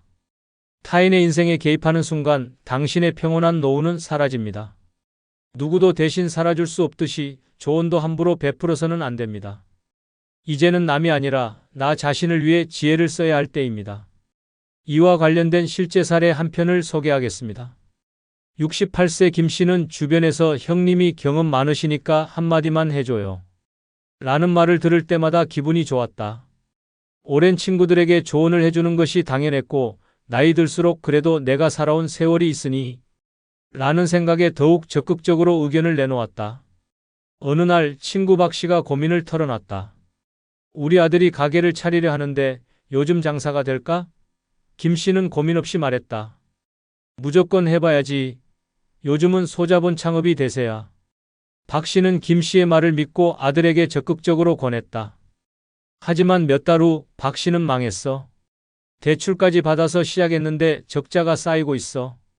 라며 한숨을 쉬었다. 김 씨는 미안한 마음이 들었다. 그런데 박 씨는 점점 형님이 해보라고 했잖아. 라며 원망 섞인 말을 하기 시작했다. 김 씨는 처음엔 당황했지만 곧 깨달았다. 조언은 쉽게 했지만 그 결과는 결코 가볍지 않다는 것을. 그 후로 김 씨는 남의 문제에 쉽게 개입하지 않기로 결심했다. 조언을 해주는 순간 상대방은 그것을 책임 있는 답변으로 받아들이고 실패했을 때는 그 책임을 떠넘기기도 한다. 결국 타인의 인생에 쉽게 의견을 내는 것은 위험한 일이라는 걸 깨달은 것이다. 세 번째는 다른 사람의 일을 대신 해주는 것입니다. 살다 보면 친구나 지인이 이거 좀 도와줄 수 있어? 한 번만 대신해줘. 라며 가볍게 부탁하는 일이 많습니다.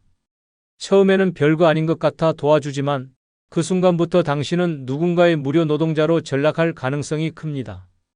특히 65세 이후에는 당신의 시간이 가장 소중한 자산입니다. 그런데도 누군가는 어차피 할 일 없잖아. 라는 말로 당신의 시간을 자기 마음대로 쓰려 합니다. 동네 친구가 나 대신 은행 좀 다녀와줘. 라고 부탁하면 처음엔 사소한 일처럼 보일 수 있습니다.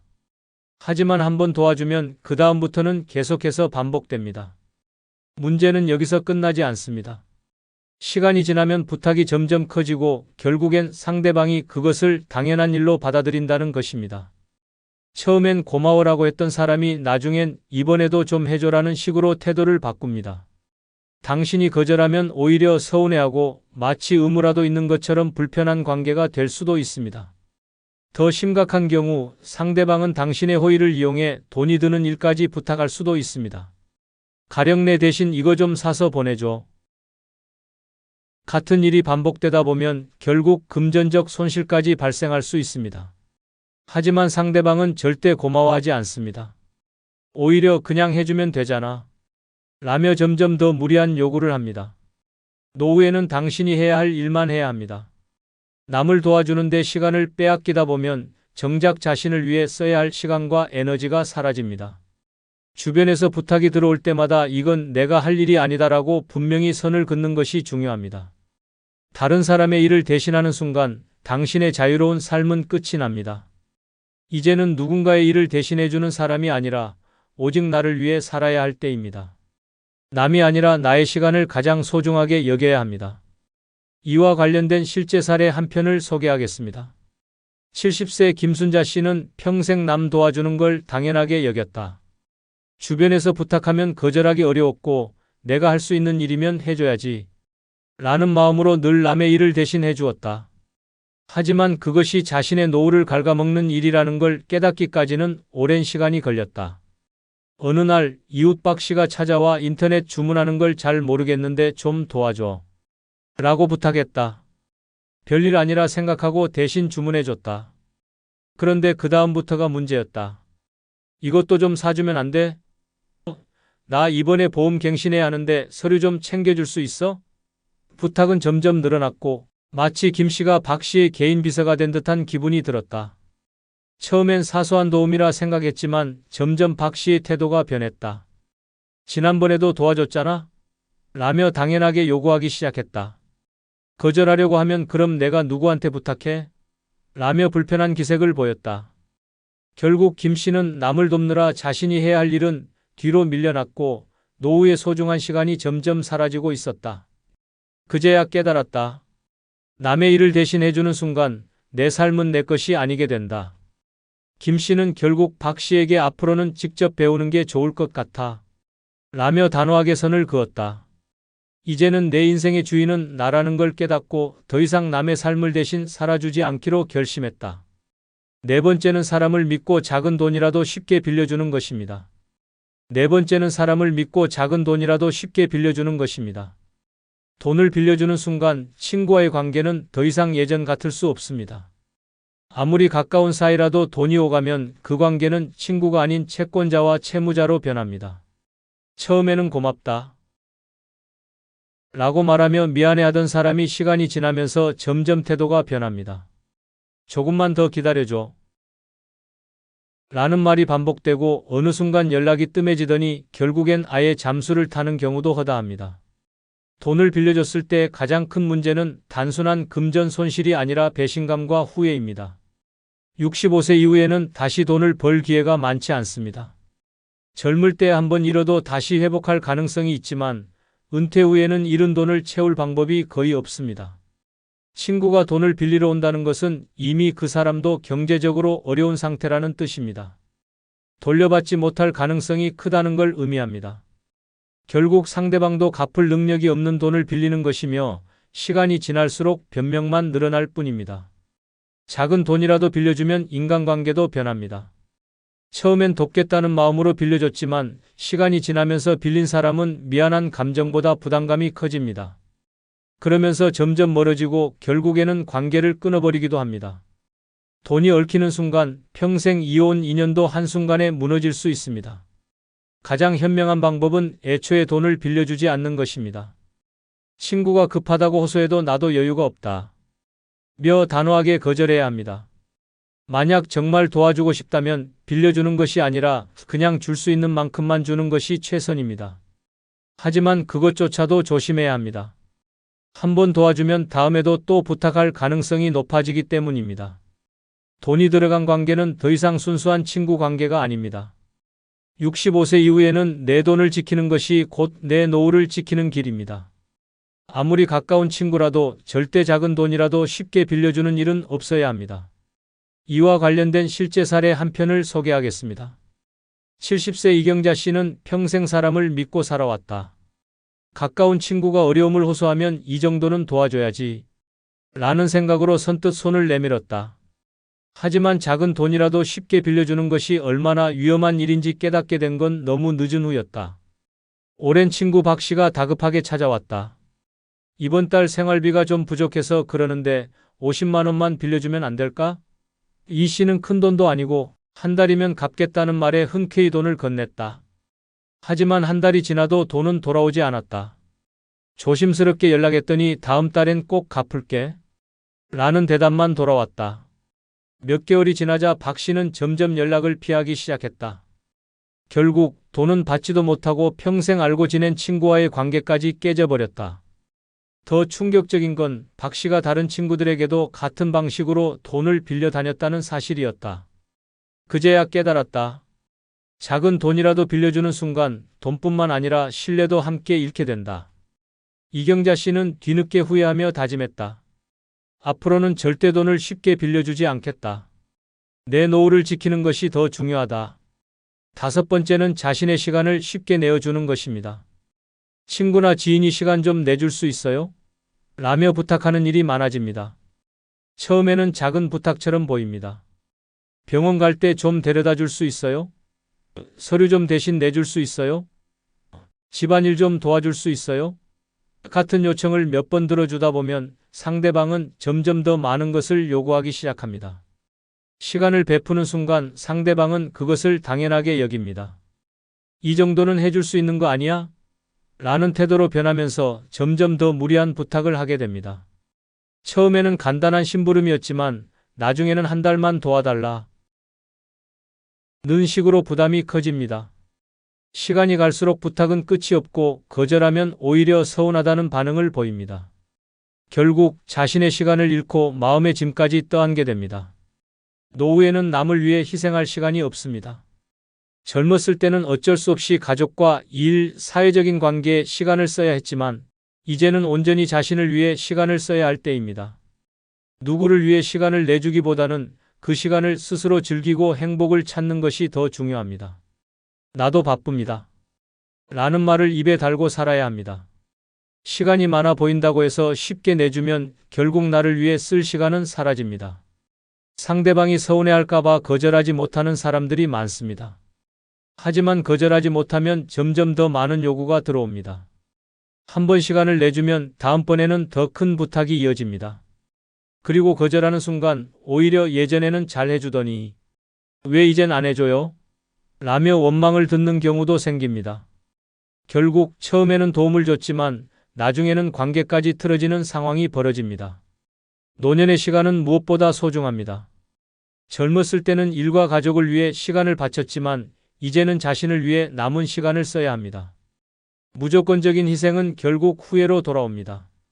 아무리 가까운 사이라도 자신의 시간을 쉽게 내주는 것은 피해야 합니다. 노후에는 무엇보다 내 시간이 가장 소중하다 는 생각을 가져야 합니다. 65세 이후에는 아무리 친한 친구나 지인이라도 함부로 베풀어서는 안 됩니다. 한번 베풀기 시작하면 상대방은 그것을 당연하게 여기고 점점 더 많은 것을 요구하게 됩니다.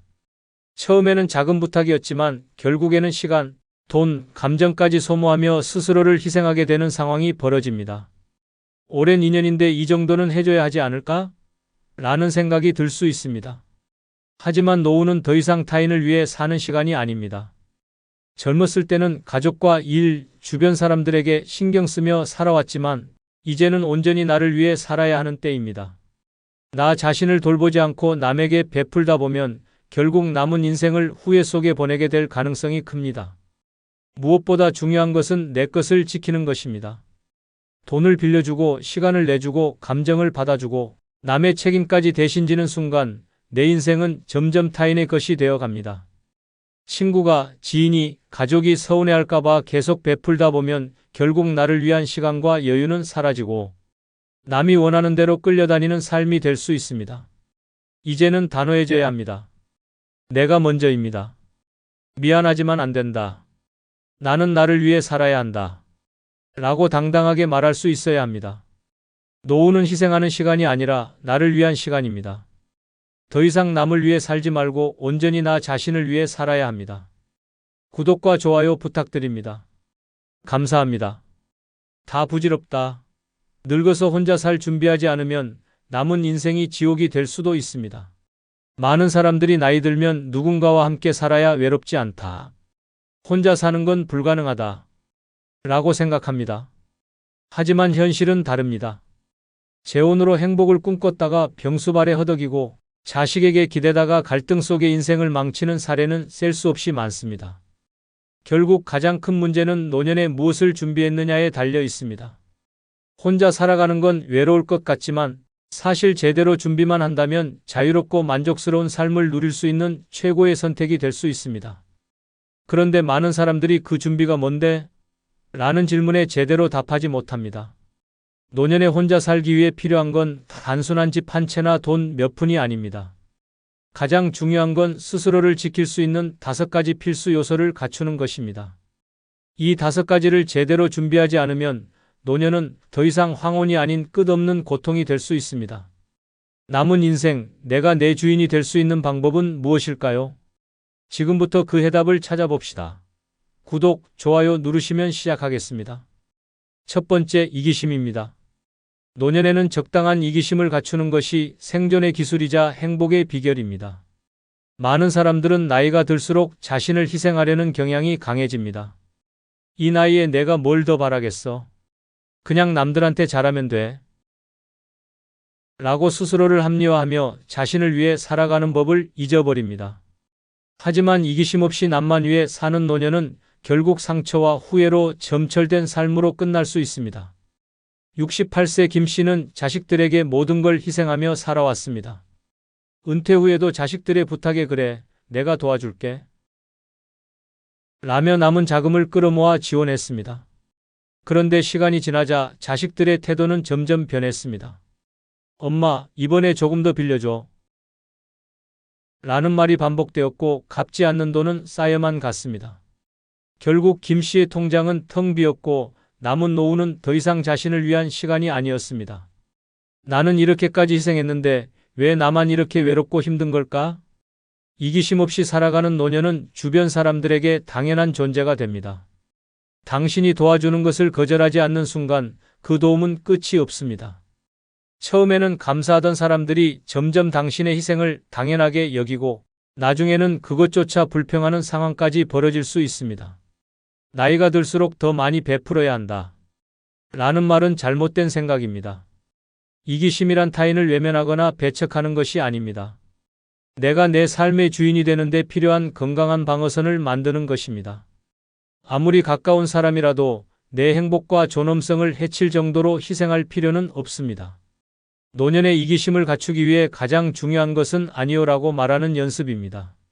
자식이나 친구가 도움을 요청하더라도 내가 감당할 수 없는 부탁이라면 단호히 거절해야 합니다.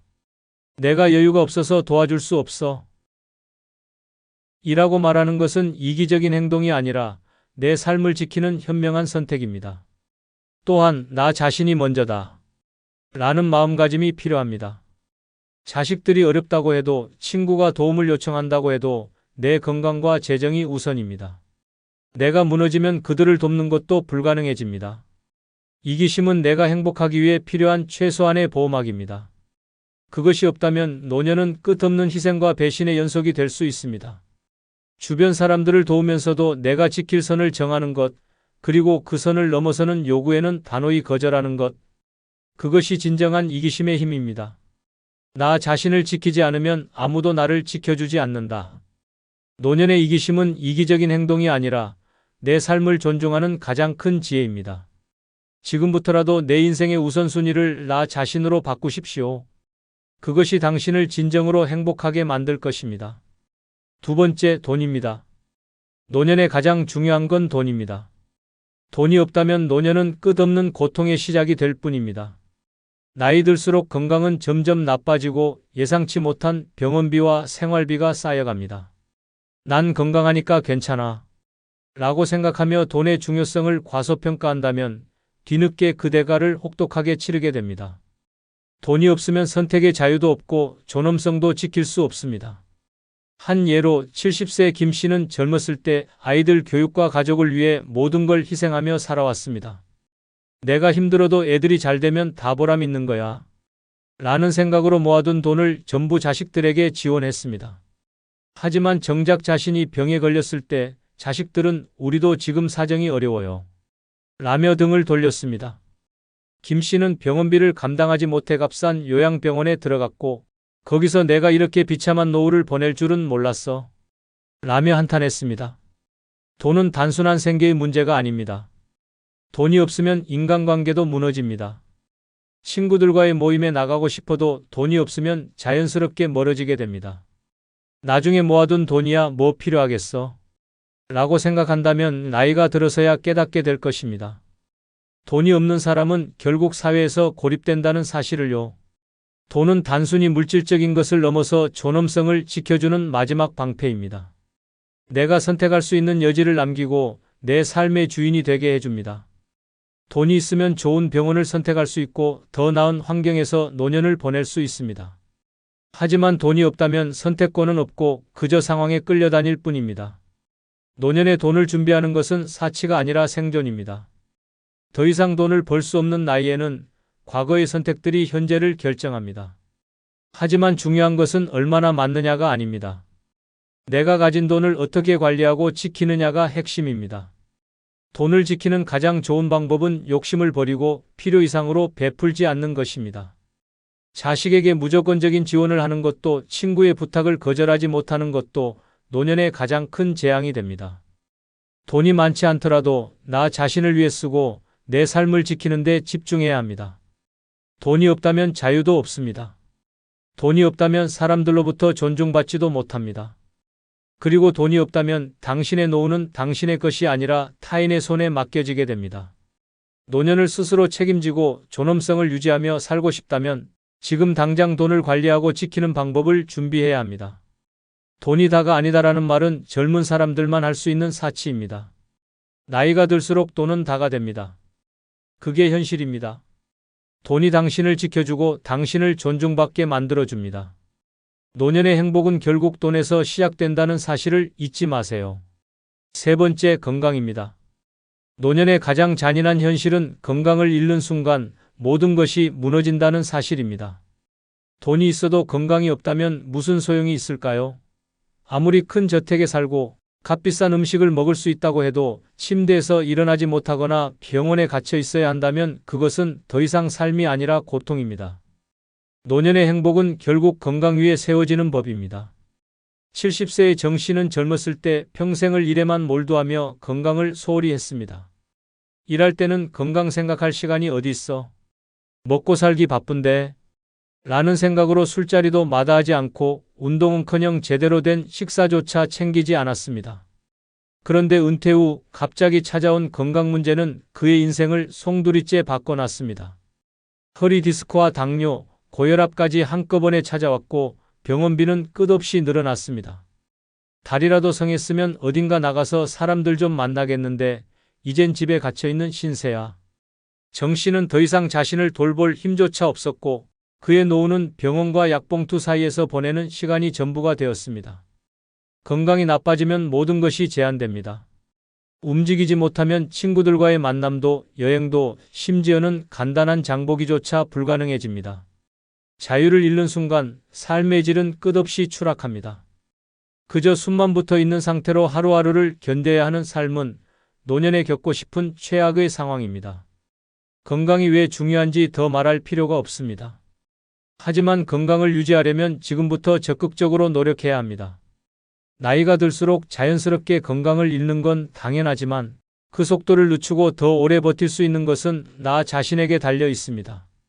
가장 먼저 해야 할 일은 정기적인 건강검진입니다. 나는 괜찮아. 라는 생각은 버려야 합니다. 젊을 때는 작은 병이 금방 낫지만 노년에는 작은 병이 큰 위기로 번질 수 있습니다. 검진을 통해 내 몸의 상태를 정확히 알고 미리 대비하는 것이 중요합니다. 두 번째는 규칙적인 운동입니다. 거창한 운동이 아니라 매일 가벼운 걷기나 스트레칭으로도 충분합니다. 움직이지 않으면 몸은 굳어지고 굳어진 몸은 점점 더 움직이기 어려워집니다. 운동은 단순히 몸을 움직이는 것이 아니라 삶을 움직이게 만드는 가장 중요한 열쇠입니다. 마지막으로 올바른 식습관을 갖추는 것도 필수입니다. 나이가 들수록 소화 능력과 신체의 회복 능력이 떨어지기 때문에 무리한 식사나 불규칙한 식습관은 큰 위험이 됩니다. 영양을 고루 갖춘 식단과 적절한 섭취량을 지키는 것이 건강을 유지하는 핵심입니다. 건강을 잃으면 노후는 고통이 됩니다. 병원과 약봉투 속에 갇히고 간병인이 필요해지며 내 삶은 내 것이 아니게 됩니다. 건강은 나 자신을 지킬 수 있는 가장 중요한 무기입니다. 나중에 운동하지 뭐. 라는 생각은 결국 내 노후를 망치는 가장 큰 실수가 됩니다. 건강은 기다려주지 않습니다. 지금부터라도 건강을 돌보는 것이 나 자신을 위한 최고의 투자가 됩니다. 노년의 삶은 건강 위에 세워집니다. 건강이 없으면 자유도 행복도 존엄도 없습니다. 나이가 들어도 당당하고 활기차게 살아가려면 지금부터라도 내 몸과 마음을 돌보는 데 최선을 다해야 합니다. 건강이야말로 노후의 진정한 자산입니다. 네 번째, 자존감입니다. 노년의 가장 중요한 것은 나 자신을 사랑하고 존중하는 힘, 바로 자존감입니다. 노년이 되면 많은 사람들이 자존감을 잃기 쉽습니다. 젊었을 때는 일을 하고 가정을 꾸리고 사회에서 역할을 하며 내가 필요한 존재라는 사실을 느낄 수 있었습니다. 하지만 은퇴 후 혹은 자녀가 독립한 후에는 나는 이제 쓸모없는 존재인가? 라는 생각이 스멀스멀 올라오기 시작합니다. 68세 박 할머니는 평생 가정을 위해 헌신하며 살아왔습니다. 자녀들을 뒷바라지하고 남편을 위해 살림을 꾸렸지만 나이가 들어 남편이 세상을 떠나고 자녀들이 각자 가정을 꾸리자 그녀는 텅 빈 집에 홀로 남겨졌습니다. 내가 여기서 뭘 하고 있지? 스스로에게 물어보며 점점 우울해졌습니다.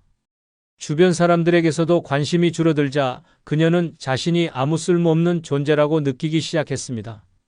자존감을 잃는 순간 삶의 질은 급격히 추락합니다.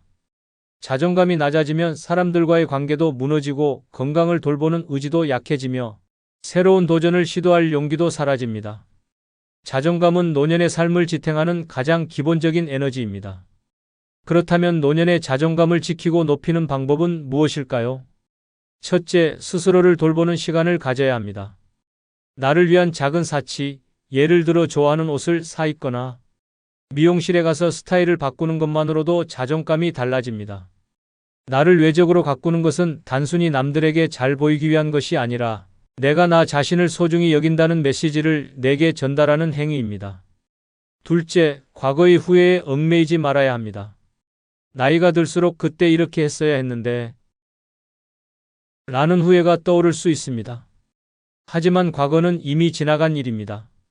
과거에 얽매이기보다는 지금부터라도 새로운 목표를 세우고 작은 성취를 이루는 데 집중해야 합니다. 셋째, 나만의 의미 있는 활동을 찾아야 합니다. 취미나 봉사활동 혹은 작은 일이라도 내가 즐길 수 있는 무언가를 하는 것이 중요합니다. 나는 아직 세상에 기여할 수 있는 존재다. 라는 느낌은 자존감을 높이는 데 결정적인 역할을 합니다. 넷째, 다른 사람의 시선을 의식하지 않아야 합니다. 노년에는 자꾸 이 나이에 이런 걸 하면 이상하게 보지 않을까? 라는 생각이 들기 쉽습니다. 하지만 남의 시선은 내 삶에 아무런 영향을 미치지 않습니다. 중요한 것은 내가 좋아하고 나를 행복하게 하는 일이 무엇이냐는 점입니다. 노년의 자존감은 더 이상 타인에게 의존하는 것이 아닙니다.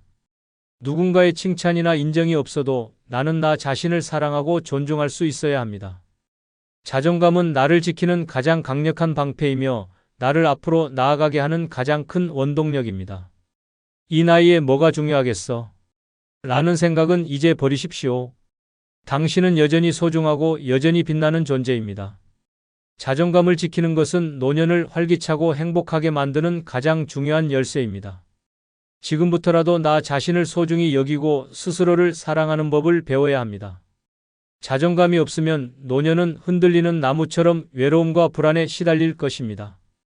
그러나 자존감이 있다면 어떤 상황에서도 당당하고 행복한 삶을 살아갈 수 있습니다. 당신은 지금도 충분히 가치 있는 사람입니다. 5번째, 쓸모없는 인간관계의 정리입니다. 노년에는 진정으로 가치 있는 관계만 남겨야 합니다. 젊었을 때 우리는 인간관계가 많을수록 든든하다고 믿었습니다. 직장 동료, 동네 이웃, 자녀, 친구, 부모까지 끊임없이 관계를 맺으며 살았습니다. 하지만 은퇴 후 자녀가 독립하고 나면 대부분의 관계는 더 이상 필수가 아닙니다. 오히려 끊지 못한 인간관계가 당신의 시간과 에너지를 갉아먹는 짐이 됩니다. 억지로 유지하는 관계는 공허함만 남깁니다. 가끔씩 불편한 모임에 나가고 의미 없는 대화를 이어가다 보면 정작 나를 위해 써야 할 시간은 점점 줄어듭니다. 이런 관계들은 내가 힘들 때 도움을 줄 사람도 아니고 내 삶에 진정한 가치를 더해주지도 못합니다. 노년은 관계를 정리하고 가벼워져야 할 때입니다. 쓸모없는 인간관계를 끊으면 진정으로 소중한 관계가 빛을 발합니다.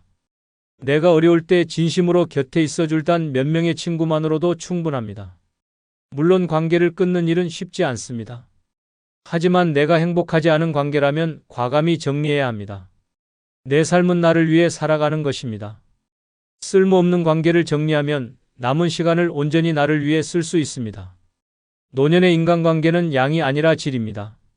진짜 필요한 사람들과 함께하며 내 삶을 더 가볍고 행복하게 만들어 보세요. 70세 김 씨는 퇴직 후에도 다양한 모임과 인간관계를 유지하려고 애썼습니다. 늙어서 외로워지면 큰일이니까 라는 생각 때문이었습니다. 그는 매주 동창회에 나가고 동네 사람들과의 모임에도 빠지지 않았습니다. 하지만 시간이 지날수록 그 관계들이 자신을 행복하게 해주지 않는다는 사실을 깨달았습니다. 이 사람들과 만나면 항상 똑같은 얘기뿐이야. 어디가 아프다, 누가 잘됐다, 누가 못됐다. 어느 순간 김 씨는 깨달았습니다. 이 많은 관계가 내게 진정 필요한가? 진짜 필요한 순간, 예를 들어 몸이 아프거나 정신적으로 힘들 때, 그 모임 사람들 중 누구도 진심으로 그의 곁에 있어 주지 않았습니다. 대신 그는 의외로 가까운 친구 한 명이 병원에 데려가 주고 함께 고민을 나눠줬던 기억을 떠올렸습니다. 내가 아프거나 힘들 때 진짜로 내 옆에 있어줄 사람은 단 한두 명이면 충분하다. 쓸모없는 인간관계를 끊는 것은 단순히 사람을 멀리하는 것이 아닙니다. 내게 진정한 가치를 주는 관계를 남기고 나를 소모시키는 관계를 정리하는 것입니다. 노년에는 시간과 에너지가 가장 소중한 자원입니다. 아무 의미 없는 모임에 나가고 거칠에만 있는 관계를 유지하려고 애쓰는 것은 그 자원을 낭비하는 일일 뿐입니다. 그렇다고 모든 관계를 끊으라는 뜻은 아닙니다. 내가 아플 때 혹은 정말 외로울 때 진심으로 곁에 있어줄 사람 몇 명만 남기면 됩니다. 중요한 것은 숫자가 아니라 질입니다. 쓸모없는 인간관계를 정리하려면 먼저 내게 어떤 감정을 주는지 점검해야 합니다. 만났을 때 스트레스를 주거나 억지로 유지하려고 애쓰는 관계는 과감히 끊어야 합니다. 진정한 친구라면 서로의 삶을 존중하며 자연스럽게 이어지는 법입니다. 노년에는 주변의 거칠의 관계를 모두 정리하고 진짜 내게 필요한 사람들과 깊은 유대를 맺는 것이 중요합니다. 그런 친구 한두 명만으로도 외롭지 않은 노년을 보낼 수 있습니다. 그들이 내 곁에 있는 한 나는 절대로 고립되지 않을 것입니다. 쓸모없는 관계를 끊어야 진정한 관계가 빛을 발한다. 지금 당장 내 인간관계를 돌아보고 내게 정말 필요한 사람만 남기세요. 그것이 노년을 자유롭고 행복하게 만들어줄 가장 큰 비결입니다. 늙어서 혼자 사는 것이 두렵고 외로울 것 같다는 생각이 들 수도 있습니다. 하지만 진정으로 중요한 5가지를 준비하면 노년은 누구보다 자유롭고 당당하게 살아갈 수 있는 최고의 시간이 됩니다. 위에 설명한 5가지는 혼자서도 충분히 행복하고 만족스러운 삶을 만들어줄 열쇠입니다. 지금까지는 가족과 사회를 위해 헌신하며 살아왔다면 이제는 오롯이 자신을 위한 삶을 살아야 할 때입니다. 혼자라서 외로운 것이 아니라 준비되지 않은 채로 혼자가 되면 외로워진다. 라는 사실을 기억하세요. 노년은 끝이 아닙니다. 새로운 도전과 성장을 시작할 수 있는 시간입니다. 내 삶의 주인이 되어 내 선택과 의지로 하루하루를 채워나가는 것. 그것이야말로 진정한 행복의 시작입니다. 용기를 내십시오. 지금부터라도 자신을 위한 준비를 시작한다면 당신의 노년은 누구보다 찬란히 빛날 것입니다. 혼자서도 충분히 행복하고 혼자여서 더 자유로운 인생이 당신을 기다리고 있습니다. 마지막으로 구독, 좋아요 부탁드립니다. 돈 없으면 노후가 불행하다? 아닙니다. 돈 없어도 찬란한 노후를 보내는 방법이 있습니다. 많은 사람들이 노후의 행복을 돈과 직결시킵니다. 돈 없으면 병원도 못 가고 여행도 못 가고 그저 외롭고 힘든 삶을 살게 될 거야. 라는 두려움이 우리를 짓누르죠. 하지만 과연 그럴까요? 돈이 없으면 정말로 행복한 노후를 꿈꿀 수 없는 걸까요? 그렇지 않습니다. 돈이 전부가 아닙니다. 물론 돈이 있으면 선택의 폭이 넓어지고 안정감을 느낄 수 있습니다. 하지만 세상에는 돈 없이도 삶을 찬란하게 만드는 힘이 있습니다. 그것은 바로 마음의 여유와 삶의 태도입니다. 돈은 없어도 행복을 선택하는 사람들은 주변의 작은 것에서 기쁨을 찾고 자신을 위한 소소한 즐거움을 만들어 갑니다. 정원을 가꾸고 무료 프로그램에 참여하며 산책을 즐기는 것만으로도 노후는 충분히 찬란해질 수 있습니다. 결국 노후의 행복은 돈이 아니라 어떻게 살아가느냐에 달려 있습니다. 그렇다면 돈 없이도 찬란한 노후를 보내는 방법은 무엇일까요? 지금부터 그 해답을 알려드리겠습니다. 먼저 영상 시작 전에 좋아요 누르면 시작하겠습니다. 돈 없어도 찬란한 노후를 보내는 첫 번째 비결은 행복은 돈에서 나오지 않는다. 입니다. 노후가 다가오면 많은 사람들이 걱정부터 합니다. 돈이 없으면 어떻게 살지? 병원비도 없고 여행도 못 가고 뭐 하나 할 수 있는 게 없을 텐데. 하지만 이런 생각은 잘못된 선입견입니다. 돈이 없어도 충분히 행복하고 찬란한 노후를 보낼 수 있는 방법이 있습니다. 68세 김 씨는 평생 직장 생활을 했지만 은퇴 후 남은 재산은 크지 않았습니다. 자식들에게 지원을 하느라 저축은 거의 없었고 한 달 연금은 빠듯한 생활비를 간신히 충당하는 정도였습니다. 처음에는 그 사실에 좌절했습니다. 내 인생은 이제 끝났어. 그냥 이렇게 버티다 죽는 거지. 하지만 김 씨는 곧 깨달았습니다. 돈 없이도 행복해질 수 있는 방법이 있다는 것을요. 김 씨가 가장 먼저 시작한 건 자신의 일상에서 소소한 행복을 찾는 것이었습니다. 아침에 일어나 햇살을 느끼고 동네 공원을 산책하며 자연의 아름다움을 즐겼습니다. 화려한 레스토랑 대신 집 근처 시장에서 신선한 재료를 사와 요리하는 기쁨을 알게 되었습니다. 돈이 없어도 누릴 수 있는 소소한 즐거움은 생각보다 많았습니다. 또한 김 씨는 무료로 제공되는 지역 프로그램과 커뮤니티 활동에 참여하기 시작했습니다. 독서 모임에 나가고 동네 복지관에서 진행하는 건강 강좌에도 꾸준히 참석했습니다. 새로운 사람들과 교류하며 그는 세상은 여전히 재미있는 일들로 가득하다는 것을 느꼈습니다. 돈이 많아야 행복할 거라는 생각은 착각입니다. 진짜 행복은 내 마음의 상태에서 시작됩니다. 작은 것에도 감사하고 지금 가진 것에서 만족을 찾는 태도는 돈이 없어도 삶을 찬란하게 만듭니다. 김 씨는 이제 이렇게 말합니다. 돈이 없다고 해서 불행할 필요는 없어. 내가 어떻게 하루를 보내느냐가 더 중요하더라고. 그의 일상은 특별한 지출 없이도 풍요롭고 따뜻합니다. 돈이 없으면 행복할 수 없다고 생각하나요?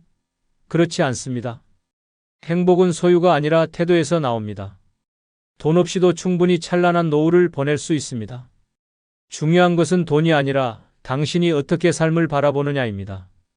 지금부터라도 소소한 행복을 찾아보세요. 그것이 당신의 노후를 빛나게 만들 것입니다. 두 번째 비결은 관계를 활용하라. 의존이 아닌 교류로 만드세요. 입니다.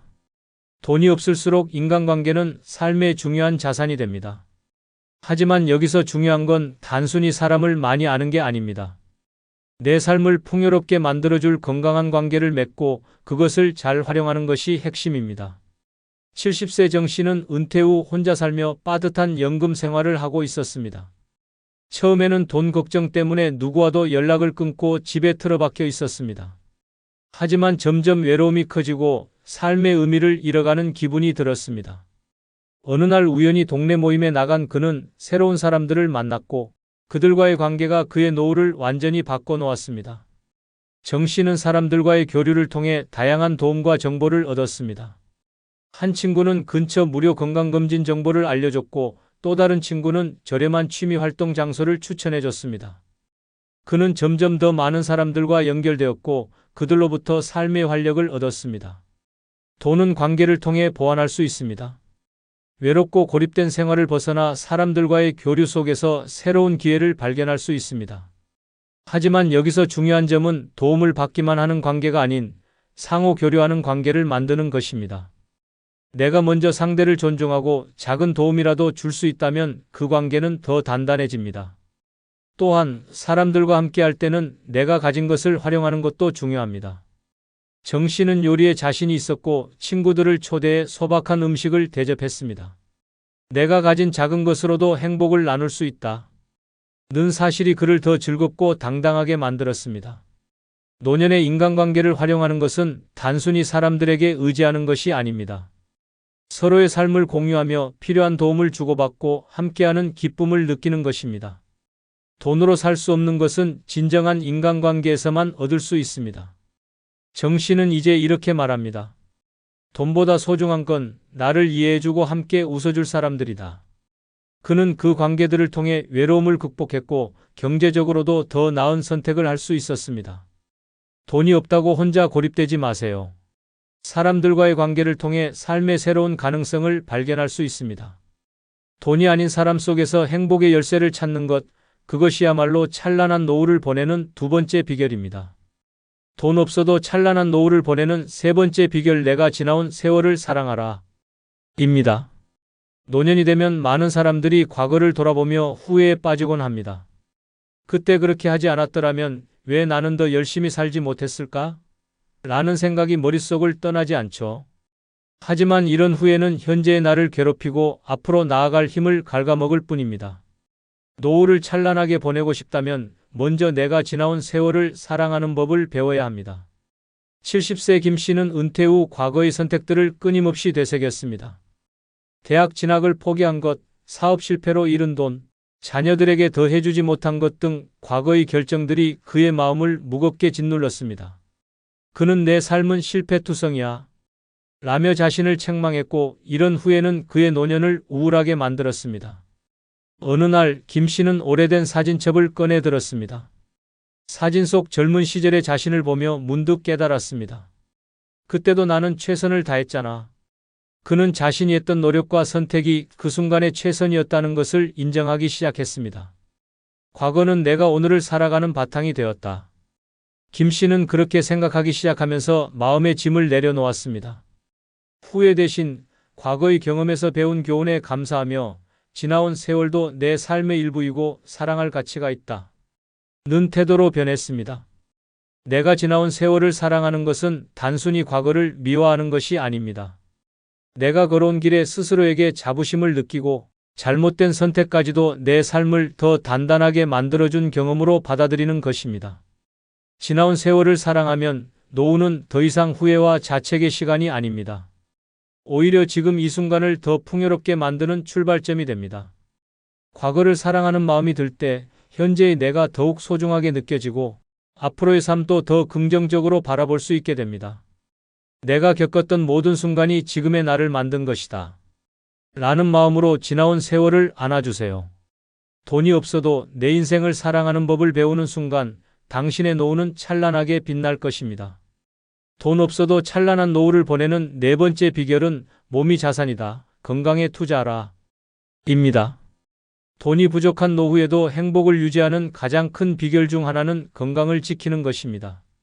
건강은 노후의 삶을 좌우하는 가장 중요한 자산입니다. 돈이 많아도 몸이 아프면 아무것도 누릴 수 없지만 건강하기만 하면 돈이 없어도 활기차고 만족스러운 삶을 살아갈 수 있습니다. 74세 박 씨는 퇴직 후 소박한 생활을 이어가고 있었습니다. 큰 지출을 할 수 있는 여유는 없었지만 매일 아침 동네 공원을 산책하며 건강을 관리하는 것이 그의 일상이었습니다. 그는 무료로 진행되는 지역 요가 강좌에 참여하고 집에서 간단한 스트레칭과 체력 운동을 병행했습니다. 내가 돈은 없어도 건강하니까 친구들과 만나고 산책도 다니고 맛있는 음식을 먹으며 하루하루를 즐길 수 있어요. 라고 그는 말합니다. 건강은 박 씨에게 단순히 아프지 않은 상태가 아니라 노후를 풍요롭게 만들어주는 원동력이었습니다. 노년의 건강은 비싼 병원비나 특별한 운동 장비 없이도 지킬 수 있습니다. 규칙적인 걷기 운동, 간단한 체조, 그리고 균형 잡힌 식사가 핵심입니다. 특히 과도한 약물 의존이나 불필요한 건강 보조제를 피하고 자연스럽게 건강을 유지하는 것이 중요합니다. 건강을 지키기 위해 나만의 루틴을 만들어야 합니다. 매일 일정한 시간에 산책을 하고 몸에 좋은 음식을 직접 만들어 먹으며 수면 시간을 규칙적으로 유지하는 것만으로도 삶의 질은 크게 향상됩니다. 또한 건강은 단순히 신체적인 것에만 국한되지 않습니다. 정신적인 건강도 노후를 찬란하게 만드는 중요한 요소입니다. 마음의 평화를 유지하고 스트레스를 줄이는 습관을 들이세요. 명상이나 심호흡 같은 간단한 방법으로도 정신적인 안정감을 얻을 수 있습니다. 노후에는 병원에 자주 가지 않도록 예방이 중요합니다. 정기 건강검진을 통해 몸 상태를 꾸준히 체크하고 작은 이상이라도 미리 발견하여 관리하면 큰 병으로 이어지는 것을 막을 수 있습니다. 박 씨는 이렇게 말합니다. 돈이 없으면 병원에 자주 가는 게 얼마나 부담되는지 몰라요. 그래서 저는 병원에 가지 않을 만큼 건강을 유지하려고 노력해요. 그게 제가 돈을 절약하고 행복하게 사는 방법이에요. 건강은 노후를 지탱하는 가장 중요한 기반입니다. 몸이 아프면 모든 일이 멈추고 경제적인 부담은 배가 됩니다. 하지만 건강을 잘 유지하면 돈이 없어도 내가 하고 싶은 일을 하며 활기찬 삶을 살 수 있습니다. 건강은 나의 가장 큰 자산이다. 돈 없이도 몸과 마음을 돌보는 습관을 통해 노후를 찬란히 빛낼 수 있습니다. 오늘부터라도 내 몸에 투자하세요. 그것이야말로 노후를 위해 가장 현명한 선택입니다. 돈 없어도 찬란한 노후를 보내는 5번째 비결은 삶의 의미를 찾아라. 입니다. 노후의 삶이 공허해지고 무의미하게 느껴지는 이유는 삶의 방향성을 잃어버렸기 때문입니다. 돈이 없어도 찬란한 노후를 보낼 수 있는 가장 중요한 방법 중 하나는 나만의 삶의 의미를 발견하는 것입니다. 71세 정 씨는 은퇴 후 처음 몇 년간 아무것도 하지 않은 채 시간을 흘려보냈습니다. 하루 종일 TV를 보거나 길게 낮잠을 자며 무료한 나날을 보냈죠. 처음에는 평생 고생했으니 이제 좀 쉬자 라고 생각했지만 시간이 갈수록 그는 자신이 점점 무기력해지는 것을 느꼈습니다. 어느 날 정 씨는 문득 내가 왜 이렇게 사는 거지? 라는 생각이 들었습니다. 그는 오래전부터 하고 싶었던 봉사활동을 떠올렸습니다. 지역복지관에서 아이들에게 책을 읽어주는 일을 시작했는데 단순히 시간을 때우는 일이 아니라 아이들의 웃음소리를 들으며 삶의 에너지를 되찾기 시작했습니다. 그는 이렇게 말합니다. 돈은 없어도 내가 누군가에게 필요한 사람이 된다는 것이 이렇게 행복한 일인지 몰랐어요. 삶의 의미는 거창한 목표에서 나오지 않습니다. 때로는 작은 일상 속에서 찾을 수 있습니다. 오랫동안 잊고 지냈던 취미를 다시 시작하거나 내가 잘하는 것을 통해 누군가에게 도움을 줄 수 있는 일을 찾는 것만으로도 충분합니다. 삶의 의미를 찾기 위해 중요한 것은 나만의 이유를 만드는 것입니다. 그것이 봉사활동이든 글을 쓰는 것이든 아니면 단순히 가족들과 더 많은 시간을 보내는 것이든 상관없습니다. 나를 움직이게 하고 하루하루를 살아가는 동기를 부여하는 것이라면 무엇이든 좋습니다. 돈이 없어도 삶의 의미를 찾으면 하루하루가 특별해집니다. 소소한 일이라도 내가 그것의 가치를 느끼고 내 삶의 목적이 있다고 생각하면 돈으로는 살 수 없는 만족감을 느낄 수 있습니다. 또한 삶의 의미는 내가 가진 것을 나누는 데서도 발견됩니다. 75세 박 씨는 경제적으로 여유가 없었지만 자신이 할 수 있는 한 가지를 찾았습니다. 그는 동네 어르신들에게 스마트폰 사용법을 가르치기 시작했습니다. 제가 가진 작은 재능이라도 누군가에게 도움이 된다면 그걸로 제 삶도 더 빛날 수 있죠. 라고 그는 말합니다. 삶의 의미는 외부에서 찾는 것이 아니라 스스로 만들어가는 것입니다. 내가 누구인지, 무엇을 좋아하는지, 어떤 일을 할 때 가장 행복한지 생각해 보세요. 돈이 없어도 내가 존재하는 이유를 발견하면 노후는 더 이상 공허하지 않습니다. 삶은 그저 사라지는 시간이 아니라 의미를 채워가는 여정이다. 돈이 없어도 내가 가야 할 길을 찾고 나만의 이유를 만들어 가세요. 그것이 노후를 찬란하게 만드는 5번째 비결입니다. 돈 없어도 찬란한 노후를 보내는 6번째 비결은 혼자만의 시간을 즐겨라. 입니다. 노후를 혼자 보낸다는 생각만으로도 외롭고 쓸쓸하게 느껴지는 사람들이 많습니다. 하지만 혼자만의 시간을 즐길 수 있는 능력은 노후를 찬란하게 만드는 중요한 열쇠입니다. 다른 사람들에게 끌려다니거나 주변을 채우려고 애쓰는 대신 혼자여도 충분히 행복하다. 고 느낄 수 있다면 노후는 완전히 새로운 세계로 변합니다. 73세 최 씨는 자녀들이 모두 독립하고 배우자마저 먼저 떠나면서 홀로 남았습니다.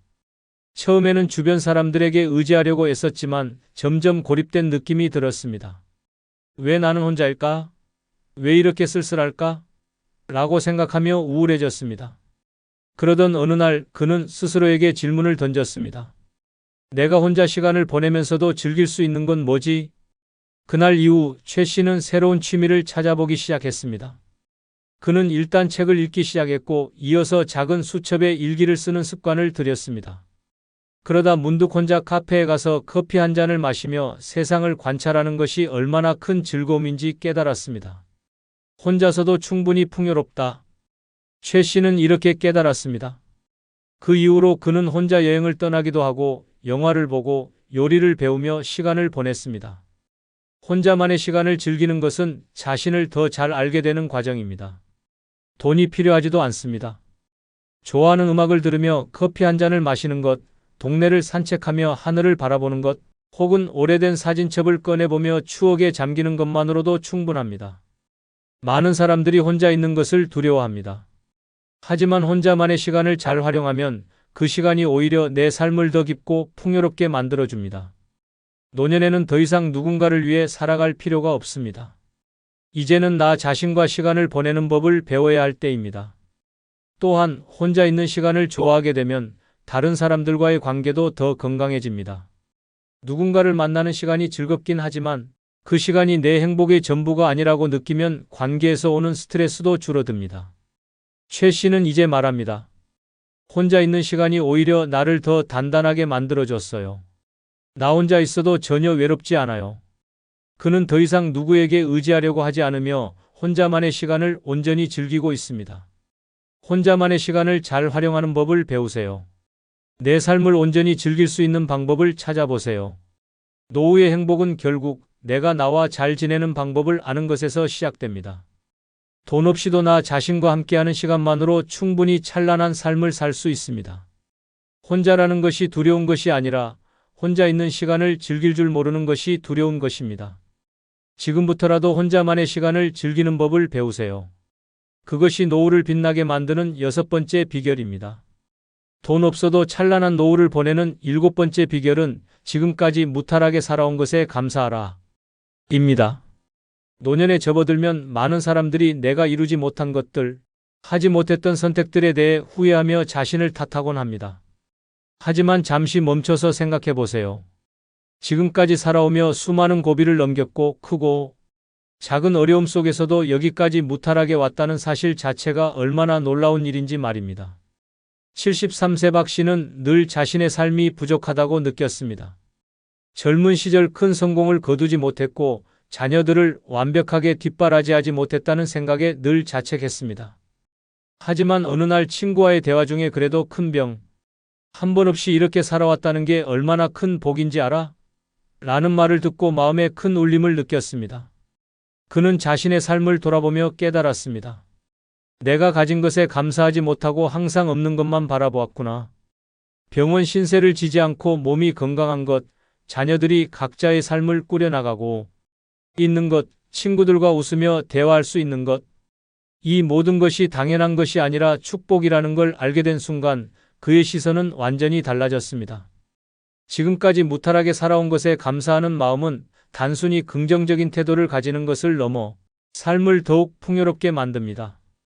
돈이 없어도 내가 이 자리까지 올 수 있었던 모든 경험들에 감사할 수 있다면 그 자체로 내 삶은 충분히 가치 있는 것이 됩니다. 감사는 작은 것에서 시작됩니다. 매일 아침 눈을 뜨며 또 하루를 살 수 있구나 라고 생각하거나 식사를 하며 오늘도 이렇게 한 끼를 먹을 수 있구나 라고 느껴보세요. 이런 사소한 감사가 쌓이면 마음은 더욱 평온해지고 삶의 작은 순간들에서 더 큰 행복을 느낄 수 있습니다. 박 씨는 이제 매일 자신에게 말합니다. 내가 여기까지 온 것만으로도 충분히 대단해. 그는 과거의 부족함을 탓하기보다 오늘 하루를 감사로 채우며 살아가고 있습니다. 돈이 많지 않아도 지금까지 내가 무탈하게 살아온 것에 대한 감사는 노후를 찬란하게 만드는 가장 큰 비결 중 하나입니다. 당신의 삶은 이미 많은 축복으로 가득 차 있습니다. 그것을 인정하고 감사하는 순간 당신의 노후는 더할 나위 없이 빛날 것입니다. 돈이 없으면 노후가 불행할 것 같다고요? 천만의 말씀입니다. 이제까지 살펴본 7가지 비결만 제대로 실행해도 당신의 노후는 누구보다 찬란하고 활기차게 변할 수 있습니다. 중요한 건 돈이 아니라 삶을 대하는 당신의 태도입니다. 행복은 호화로운 집이나 값비싼 여행에서만 나오는 것이 아닙니다. 소소한 즐거움을 발견하고 진정으로 가치 있는 관계를 맺고 무엇보다 자신을 돌보며 살아가는 태도에서 진짜 행복이 피어납니다. 건강한 몸, 소중한 관계, 나만의 의미를 찾는 삶은 돈이 없어도 충분히 누릴 수 있는 것들입니다. 돈이 없으면 내 삶은 초라하다 라는 생각은 버리세요. 오히려 내가 가진 것들로 얼마나 빛나게 살 수 있을까? 를 고민해야 합니다. 내 주변의 작은 것들, 일상에서 누릴 수 있는 소소한 행복은 결코 돈으로 살 수 없습니다. 이제는 노후를 두려워하지 마세요. 지금부터라도 나 자신을 위한 시간을 만들고 나만의 행복 비결을 찾아보세요. 돈 없어도 찬란한 삶은 충분히 가능합니다. 당신의 노후는 당신이 어떻게 살아가느냐에 달려 있습니다. 자, 이제부터 더 찬란한 노후를 위해 나만의 길을 만들어 보세요. 행복한 노후는 당신의 선택입니다. 이번 영상이 마음에 드셨다면 좋아요 꼭 눌러주십시오. 새해 큰 복 받으십시오.